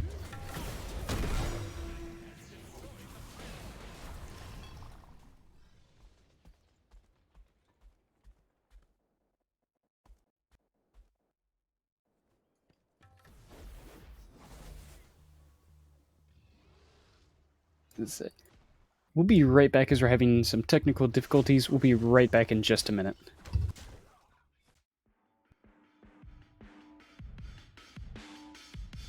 I could get drunk off the lights of a city. Late night phone calls just to say you miss me, but you don't. No, you don't. Drop my phone now, that shit's broken. 2 a.m. and I'm lost in Brooklyn, missing home. I know you don't. When we were on, I'd always thought we would make it, but now you're gone. Baby, you're a ghost. I'm caught up in a landslide, mental on the low end. When I used to feel alive, now there's a hole in the city, can't feel shit. Where do I go? Cause I know you don't feel this. Can't catch a break for God's sakes. Feel like I'm waking up and I'm caught in a wake. Yeah, I know this is my funeral on parade. I did it to myself cause I always thought you would feel the same, and I know you don't. Drunk off the lights of a city, late night phone calls just to say you miss me, but you don't. No, you don't. Drop my phone now, that shit's broken. 2 a.m. And hello everyone, apologies for that. Kingslayer's teamfight game's so good they actually managed to also kill my internet at the same time. We are back though in this, and coming off the heels of that teamfight, what are we thinking here is the next play for the Kingslayers off that momentum? They've definitely set themselves up for a very good position. They have the ability to take these objectives, and their teamfight potential really allows them to get the upper hand. Even if they don't win the objective, they end up getting the kills instead, which is exactly what just happened. Kingslayers need to capitalize on that, press the lead that they have, use this amazing teamfight that they've been finding themselves with to really force the Oathkeepers to play some defense for a while. Absolutely, and that's like kind of a reverse of the story that we were seeing last time, where we were seeing a lot of times when the Kingslayers were picking up their own objectives, they were getting dropped in turn. But now it seems the Oathkeepers are picking up these objectives, but at a high risk and cost to themselves, and that's not something you really want to be seeing. In the end, yes, the objective is shiny and nice and pretty, but you got to keep your teammates alive too. And if you're not following that instinct, then it's just going to end up poorly for you. Right now, a bit of a gold lead we're seeing there. Kills are even at the moment, but the Kingslayers, you know, very negligible gold lead at the moment, but it could spell a tale for what could happen in the future should this pattern continue. You'll definitely have to tell that to some of my ranked teammates. They certainly don't care about kills, they only want the objectives. Especially those towers off in the opposite lane. Kingslayers seem to disagree. They're definitely playing this team game. It is 5v5, they recognize that, and they are here to win it. They're not too happy about their loss in the previous game, and I think it really shows. Absolutely. What I am like what you were saying though earlier about the fact that the Kingslayers are keeping in these fights for a decent amount of time, and that I think can be accredited partly to the sustain that they have. We do see a bit of anti-heal built into the kits of the Oathkeepers, so recognizing that, which is good. We do see the Divine Rune coming out onto the Merlin there, so it's not like they're not recognizing it, but I don't know. It just doesn't seem to be enough. They're managing to keep healthier. Going into that fight around the gold fear, we did see Slim was already low. So just unfortunate there that we did see ZombieBillyMays was able to just walk around and just pick him up, which he's, to his credit, ZombieBillyMays has been doing a great job of finding these pickups onto their back line, just kind of wandering in with all his mitigations without a care in the world, and just doing a great job of cleaning it up. Absolutely. Kingslayers are really setting themselves up positionally. They're getting the extra space, forcing the Oathkeepers to back up, and here we see them getting aggressive now. A lot of damage going in the jungle, and this is where Hui likes to scrap, so this is going to be good for him. But a lot of damage being dropped right now onto all of the Oathkeepers here. We're seeing the escape there from the Pearl Dragon. Going to look to actually retreat on with most everyone intact there. We see Cosmic taking a bit of damage there, a decent chunk out of the support right now. As the Gold Fury is going to be looked at potentially? No, looks like we're still looking for just blood at the moment. HeavyWarcrier going to take a decent amount of damage on the front line. Less than half right now, diving in his Lana, but going to think better of it. We see they're lurking on the right side. Akamaru going to be chased out there by BillyMays, who says, hey, I see him, man. You recognize that, right? And it looks like that we're just going to continue with this little, these war games here at the beginning here. The early phases of this Gold Fury dance. Warcrier going to take a little bit more damage to boot. Missing the Primordial Onslaught, though, is Xarxith. And you just got to, no matter what, the tension right now is like a powder keg. It's going to explode at some point, but it seems like the Oathkeepers might be just opting to let this Gold Fury go. You can't imagine that would be wise there. Yes, 3 strong, going back on in, but might have been a bit too much of a retreat right now. The Gold Fury is sitting at half. Seems like they might be able to get it. A lot of abilities being poured onto it. Maybe that's their plan the entire time. Oathkeepers knowing they've got some cooldowns down, and the Gold Fury once again going to be dropped. See, HeavyWarcrier going to have a little bit more regen, coming back into this fight with a bit above health, half right now. CEO also a bit worse for wear at half health about. But having that ult online is key for them. Going to be able to provide those AoE heals should he want to do so. A lot of damage being dropped to the Lord of the Afterlife right now. ZombieBillyMays is in the fray. Retreating on out, though. The stuns are too much for him. He's going to get burned. Akamaru going to pick up that kill right there. A lot of damage still being dropped on all members of the Oathkeepers, though. They're not looking too great. Warcrier is going to be on his way out right now if this keeps up. Xarxith going to pick up that kill there. 4v4 right now, with all members looking a bit banged up there. Gabba, though, looking to be quite healthy, as well as Duck here. And they're going to continue the pressure on there. We see that, in general, Oathkeepers are a bit on the lower side, and a lot of damage being collapsed right on him. Landfall going to come out, but only going to hit one, and Xarxith's going to pick up that kill in turn. CEO going to heal on out and make sure that Lana's in range as well. And a lot of damage. Gabba going to supply it. Akamaru going to feel it, and Akamaru going to make a return on back to Fountain. Oathkeepers down 3 to the 1 kill that the Kingslayers have managed to receive. Kingslayers is now looking to pick up this Gold Fury. The Only Fury fallen already down to quarter HP. This could be a very bad turn of events for the Oathkeepers. They may have gotten 1 kill, but will it be enough to keep them in this fight? Dropping it? Yeah, it might have been a bit questionable. Now it seems like we're just not going to be gaining anything. Picking it back up, Duck is going to leap on out as we do see BillyMays coming back in. This could spell defeat for Slim. That is his mortal enemy right there. But BillyMays is going to opt to turn away. Okay, never mind. Xarxith is going to pick that one up, as well as the Oni Fury. Another really good extended fight. We're seeing that whenever these fights are lasting longer than short engagements, the Oathkeepers are always on the receiving ends of way more hurt. And that's just owed to the sustain that's naturally built into the Kingslayers kit, but also the way they're positioning is just brilliant. It's absolutely fantastic plays from the Kingslayers, knowing exactly how much they can do and how long they can stay in these fights. We see Bacchus with the heroism. We see Xarxith being able to heal off of that flying stance from Tiamat. CEO actually able to heal a lot with the ultimate. We see a lot of sustain, as you've been saying. The Kingslayers able to keep in these fights for so long that the Oathkeepers, even if they get a favorable trade, will still end up on the receiving end of these team fights. Yeah, and it just comes down to the fact that the Oathkeepers, I don't think, are doing what they're making a mistake that they weren't before in the last game, which is doing what your comp excels at. What your comp excels at is blowing someone up. I need Akamaru to place down the Divine Judgment, and everyone just say, get him, and to get him. So that's what I'm looking for to come back into it if I'm the Oathkeepers. But right now, they might be looking at this FG, but yeah, that's just really what comes down to it. They've been trying to engage in these long team fights that might have done a bit better for them in the first comp, but not going to quite do the case when they're on this different kind of comp. Kingslayers really setting themselves up, getting that extra space, having the ward advantage, knowing exactly when somebody's going to turn around that corner, just like HeavyWarcrier did. They know exactly what's happening and when. Having that extra time and reaction is really setting themselves up for this team fight, especially now that Fire Giant is on the table. this could turn very poorly if the Oathkeepers let this one go. And all the members of the Oathkeepers coming back healthy from the fountain, as we do see the Kingslayers are going to begin this one on up. Dropping pretty quickly here. We're seeing BillyMays providing that zoning duty. He's got the zoning permit as all the members scatter into the jungle, but it looks like they might not get here quickly enough. Everyone's leaping around too much. Don't have a grand old time right now. The Fire Giant's quite low. A lot of damage is still being supplied. BillyMays doing what he can. The Oathkeepers are going to be able to destroy it, though. Nicely done. They're able to just ward off what damage has already been done to the Kingslayers. Could be proving to be quite an issue from the FG, as the Oathkeepers are now on the offensive here. A lot of damage dropping to the CEO. Going to have to dance his way on out of there. Successfully, it seems. Lana going to drop back in, but you got to realize they got FG, buddy.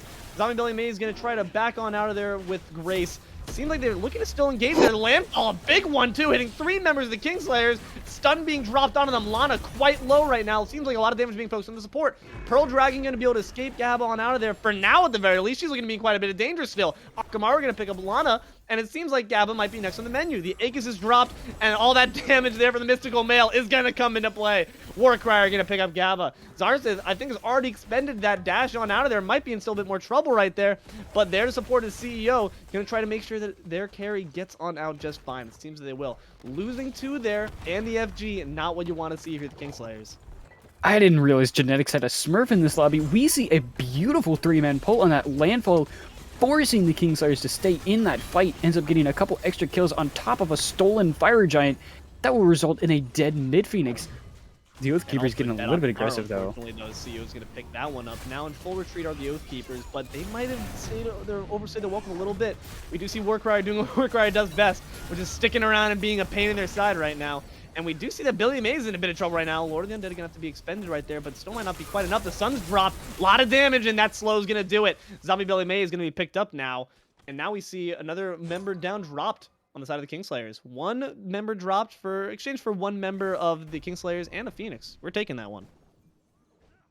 Definitely not a bad trade for the Kingslayers. Even though they did lose the Phoenix, they do end up taking 1 member away from that Fire Giant buff, and that's going to be very, very helpful, especially considering how much damage Akamaru has been doing this game.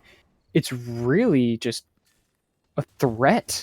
Once that Divine Judgment gets dropped, all of your protections are gone, and soon follows your health bar. Oathkeepers turning around a beautiful team fight, stole away the Fire Giant, then stole away the lives of the Kingslayers, stole away a mid-Phoenix, and now they're pressing this newfound advantage and are absolutely making the most of it. Absolutely. You're going to be just knocking plenty of towers, plenty of free gold really on the map. This is all very easy stuff to pick up. It's, you know, it's your basic facts right now. This is your ABCs. Going to be getting all that gold you can on the map and making these concerted pushes around to make as much hell as possible for the Kingslayers. But yeah, like you said, Akamaru's got insane value right now in these fights. And what Akamaru did to ensure that fight swung well in their way, the first kill drop was Lana. First kill drop was Lana because of the Divine Judgment, stripping the protections away from the Bacchus, making them not a factor, making them in favor, in fact, of Akamaru as he uses them wisely to his own advantage. So yeah, that's what I'm looking to see. Like I said, I want to see that tankiest target picked up, drop back down to no health, and that's going to make sure the Oathkeepers cement this victory. The problem is Akamaru wants to get aggressive, get an early Pyromancer pull, but the Kingslayers are here. They may have lost a big fight and lost a little bit of their momentum and the gold lead at that, but they're not out of this game. They were never out of this game, and they intend to prove it. They came here to make a name for themselves. And at the very least, mid lane being the one dropped for the Kingslayers, they're doing a good job of keeping up that aggression. Like you said, they're not out of this, and they're making a show of it right now. They're saying, hey, we're not going to let you get these objectives for free necessarily. Mid lane is an easier one to defend, of course, while also defending these objectives far easier than you can imagine, of course, with this bigger map than it being a carry lane Phoenix dropped. So it seems like Kingslayers are going to try to do their best to multitask here, keep up the defense effort in the mid lane, while also ensuring that Oathkeepers don't pick up any more free gold and XP.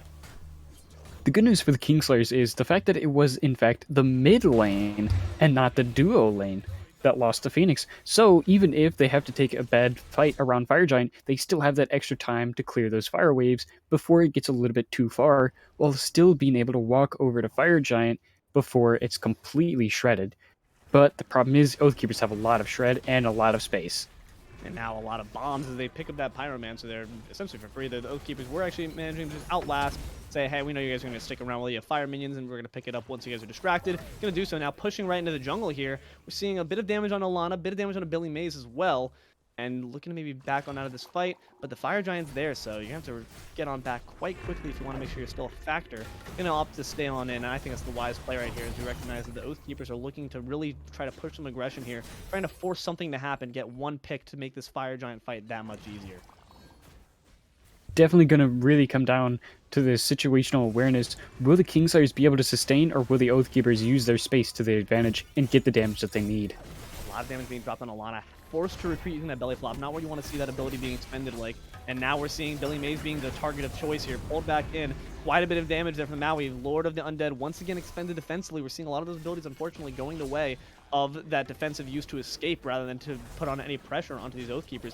A nice pull there, but no one to really supply any damage in return. The stuns are out, but not really quite enough yet. BillyMays is looking quite a bit low. Gonna be dropped. Lana gonna have to flop on out, but that could spell their doom as well. No, they're gonna opt to retreat on back and probably reset the situation right here. We're seeing that Lana pretty low, and we're seeing Warcrier doing once again their job, which is just to bully in the back line. It seems that the Fire Giant's going to be looked at now, and looks like the Kingslayers are not opting to let that one go for free, as Warcrier in full defense of all these members, but the Fire Giant's dropping quite quickly. CosmicVibez can't take for too long, but Warcrier getting in the backline, getting very aggressive, forcing the Kingslayers to be very careful about how far they step up. But will he be the one that ends up catching the hands instead? Warcrier, in fact, going to catch those hands, but so is the Fire Giant, and that's 2 kills on the hands of Duck. Gabba, as well as Lana, going to be dropped there, but everyone is looking very low, and we know that CEO loves to boogie. CEO dancing all over them. Duck going to be dropped, and also another member, I forget who, I think it was Akamaru, going to be taken out. Slim going to be looked at. This could be a horrible turn of events right now for the members of the Oathkeepers. A deicide dropped, the triple for Xarxith. This Tiamat carry is going buck wild right now. Insane. I told you at the start of this game, Xarxith is a menace on this Tiamat. This is absolute insanity. Look at this, 7-0? That is a triple kill in a single team fight over that Fire Giant. This Tiamat is going absolutely insane. I did not realize she was even doing that well. She's actually killing it. Yas Queen Slay. No, for real. That's like really immense pressure now put. That Fire Giant nullified completely. That's a consolation prize for you. We'll send you back to Fountain as our parting gift. It's a mercy for them. CEO, you're looking a bit low there, buddy. The good news is... I was about to be genuinely upset if he died to that Phoenix, but managing to barely scratch out with his life. You lucky, lucky guy. The good news for the Kingslayers is, even though they lost the Fire Giant and they don't have the gold lead, you've got a Tiamat with 40,000 player damage, 7-0-5. If anybody's putting in work to make sure this stays the way it's been going, Xarxith is really making a beautiful name for herself. This is a pretty darn good game. Yeah, it's nice and pretty at the top of the damage leaderboard. Just seeing 40k to boot. That's nothing to slouch at for sure. Only if you're going to be looked at here by these Kingslayers. I will say, the Oathkeepers have something to their name, and that's the fact that the Fire Giant can't be looked at by the Kingslayers themselves. So you're at least removing that off the map. That can't be used to swung this favor. This next team fight is definitely still a possibility for them to win. Anything is a possibility in this game. With how even it's been almost this entire time, it really comes down to who has the wards and who has the positioning. Because even when we see Warcrier all the way in their yellow camp, he had the space advantage to force them away from the Fire Giant, but the Kingslayers still came in and forced him back. They knew exactly what they were getting themselves into. The game of knowledge is really coming into play, and this team fight is really coming out. And it's not like it's for lack of mitigation on Warcrier there. Like, if you look at that build, that's like, it's loaded with mitigation. Like, that man's looking to tank.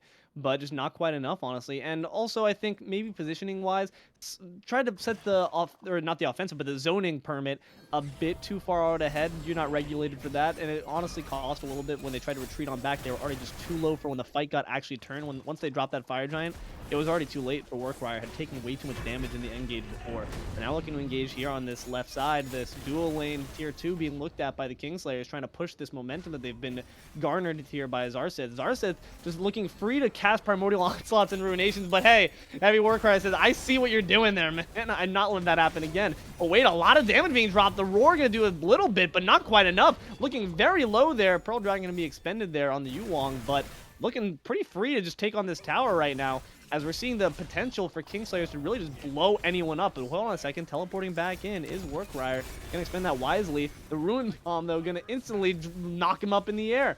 And it seems that the Oathkeepers also have to keep in mind their middle Phoenix is destroyed right now, and that's someone's gonna have to come on back to defend that, John. But right now, it seems content everyone to just fight over this tier 2. It's still standing.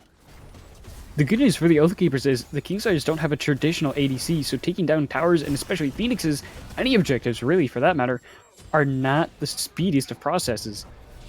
And the good news for them as well is that they've already gotten a kill to boot. Lana is going to be dropped, and Gabba going to be looked at next. Ruination going to try to save that teammate, but the Suns are going to be dropped, and a lot of damage there too. ZombieBillyMays once again in the backline we're seeing, but this time might have bitten off a little bit more than they can chew right there. BillyMays picked up, but CEO going to pick up Warcrier once again, just diving a bit too far ahead. 2 kills dropped against the Oathkeepers, but seems like the Titan's going to actually be sitting pretty at the moment, but more minions going to be dropping into that right now as we see the Oathkeepers going to take what they got and try to retreat on back to make sure they're playing that game of base defense well.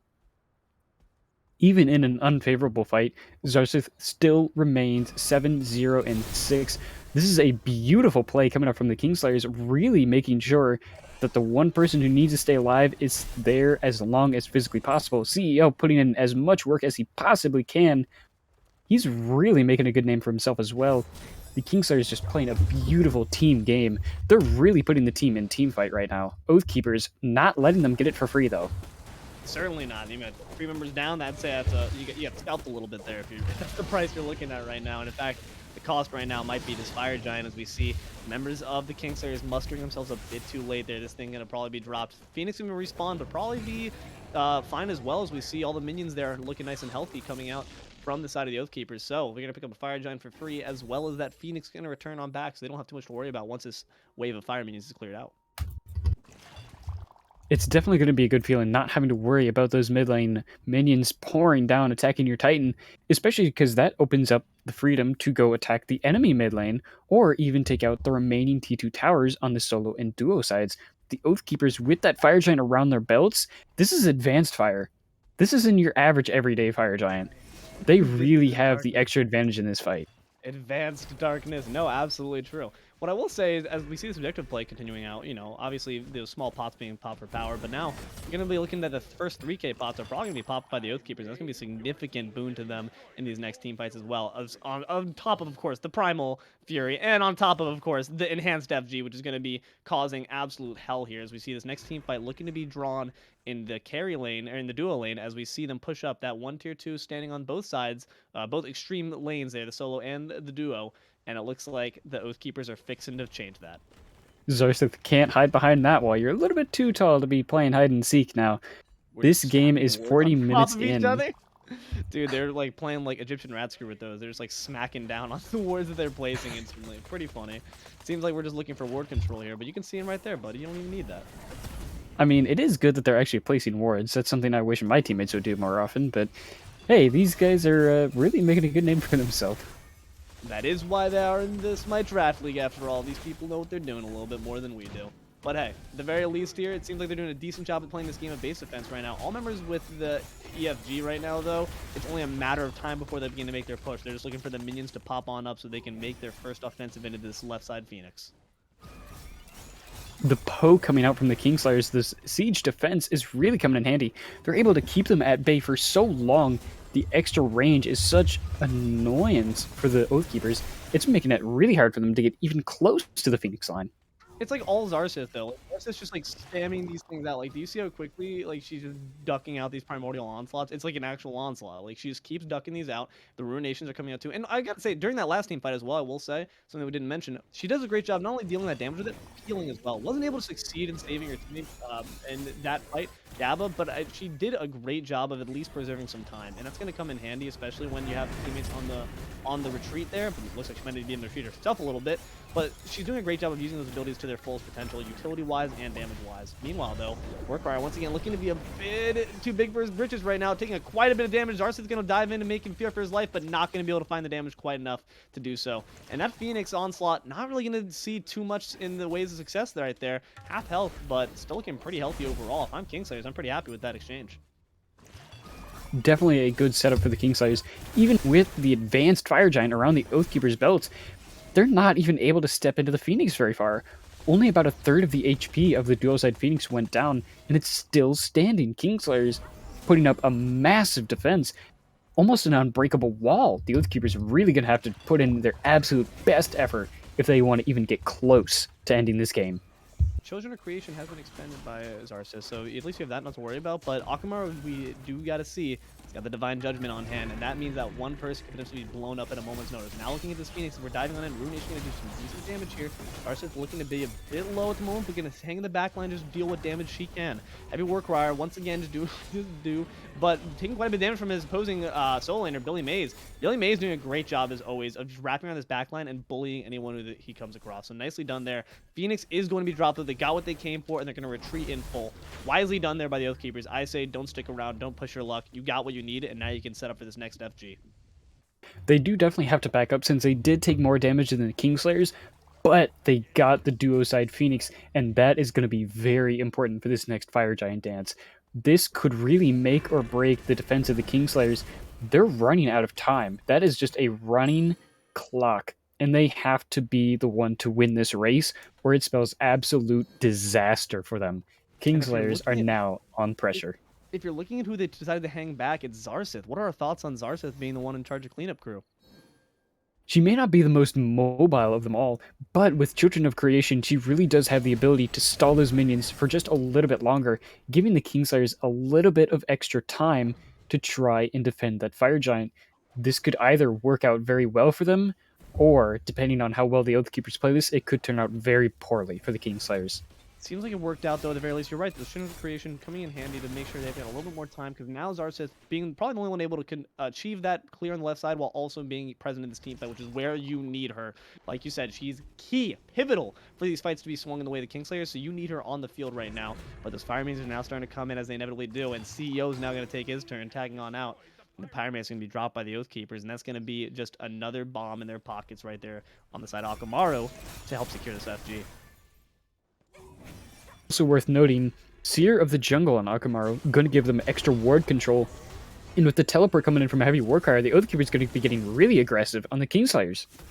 Very aggressive. In fact, the landfall going to be pulling out, but Xarxith able to escape with their lives. Nicely done there. And now it seems a full-scale retreat there from the Kingslayers, but everyone able to escape out with their lives. Actually, a fantastic retreat there, but everyone needs to get back quickly if they want to have any hope to contest this Fire Giant. Oathkeeper is going to be resuming that with gusto right now. Quite a bit of damage being poured on. It doesn't seem like anyone's going to be backing Lana at a pretty mid amount of HP. The Oathkeeper is going to be able to drop it. BillyMays in the fray right now, and it seems that now HeavyWarcrier says, I can let loose. But never mind, he's actually deciding to think twice about that. Akamaru going to pick up BillyMays in the back, who was just by himself, unfortunately. Lana now realizing that the tables have turned, going to be pushed into the wall, and a bit of damage poured on between the Mystical Mail and the Aura.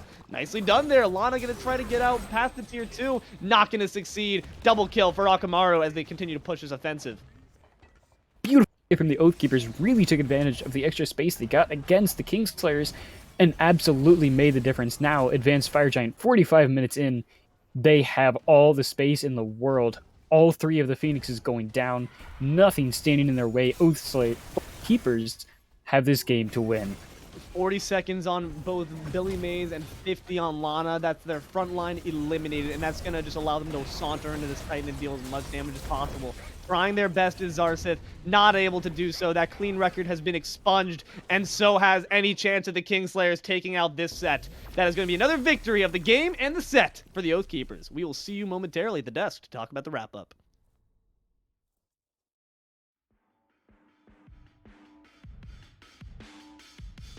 I could get drunk off the lights of the city. Late night phone calls just to say you miss me, but you don't. No, you don't. Drop my phone now, that shit's broken. 2 a.m. and I'm lost in Brooklyn, missing. Welcome on back here to the front desk, everyone, as we talk about the wrap-up off this Oathkeepers victory of the set 2-0. What are our thoughts here, Lamb? I really have to give a quick shout out to Xarxith, really being a star player here. 57,000 player damage despite their team losing. She absolutely played lights out, just even more proof that despite the fact that they lost both these games and the set, the Kingslayers, certainly not lacking for talent, really showing, even if they're not winning, they're going to win the next one. They have this potential, and they really, really have shined tonight. Absolutely. The scoreboard right there of the matches does not tell the full story. Xarxith played an amazing game, 57k damage, nothing to slouch at whatsoever, only dropping one death at the very end when she put her life on the line there for the Titan. You got to respect it. If you're going to put your life on the line at any point, it's going to be then. But the game was the Oathkeepers to win, and they managed to succeed. What do you think was the key for them to beat this one out? I really have to give a quick shout out to, once again, the fact that they had exactly 4 more wards than the Kingslayers, 76 to 72, whereas last time it was 43 to 39. Extra wards really showing exactly what happened here. I've been saying it, wards win games, and the Oathkeepers really putting that into play.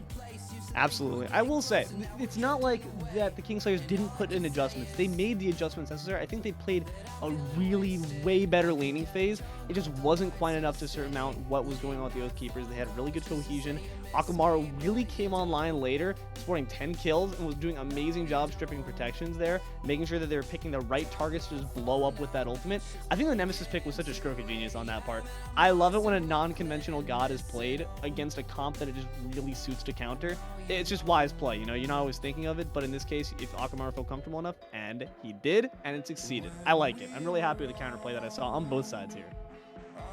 I really also got to give a shout out to both CosmicVibez and Slim the Rebel, both of them playing absolutely lights out from the Oathkeepers.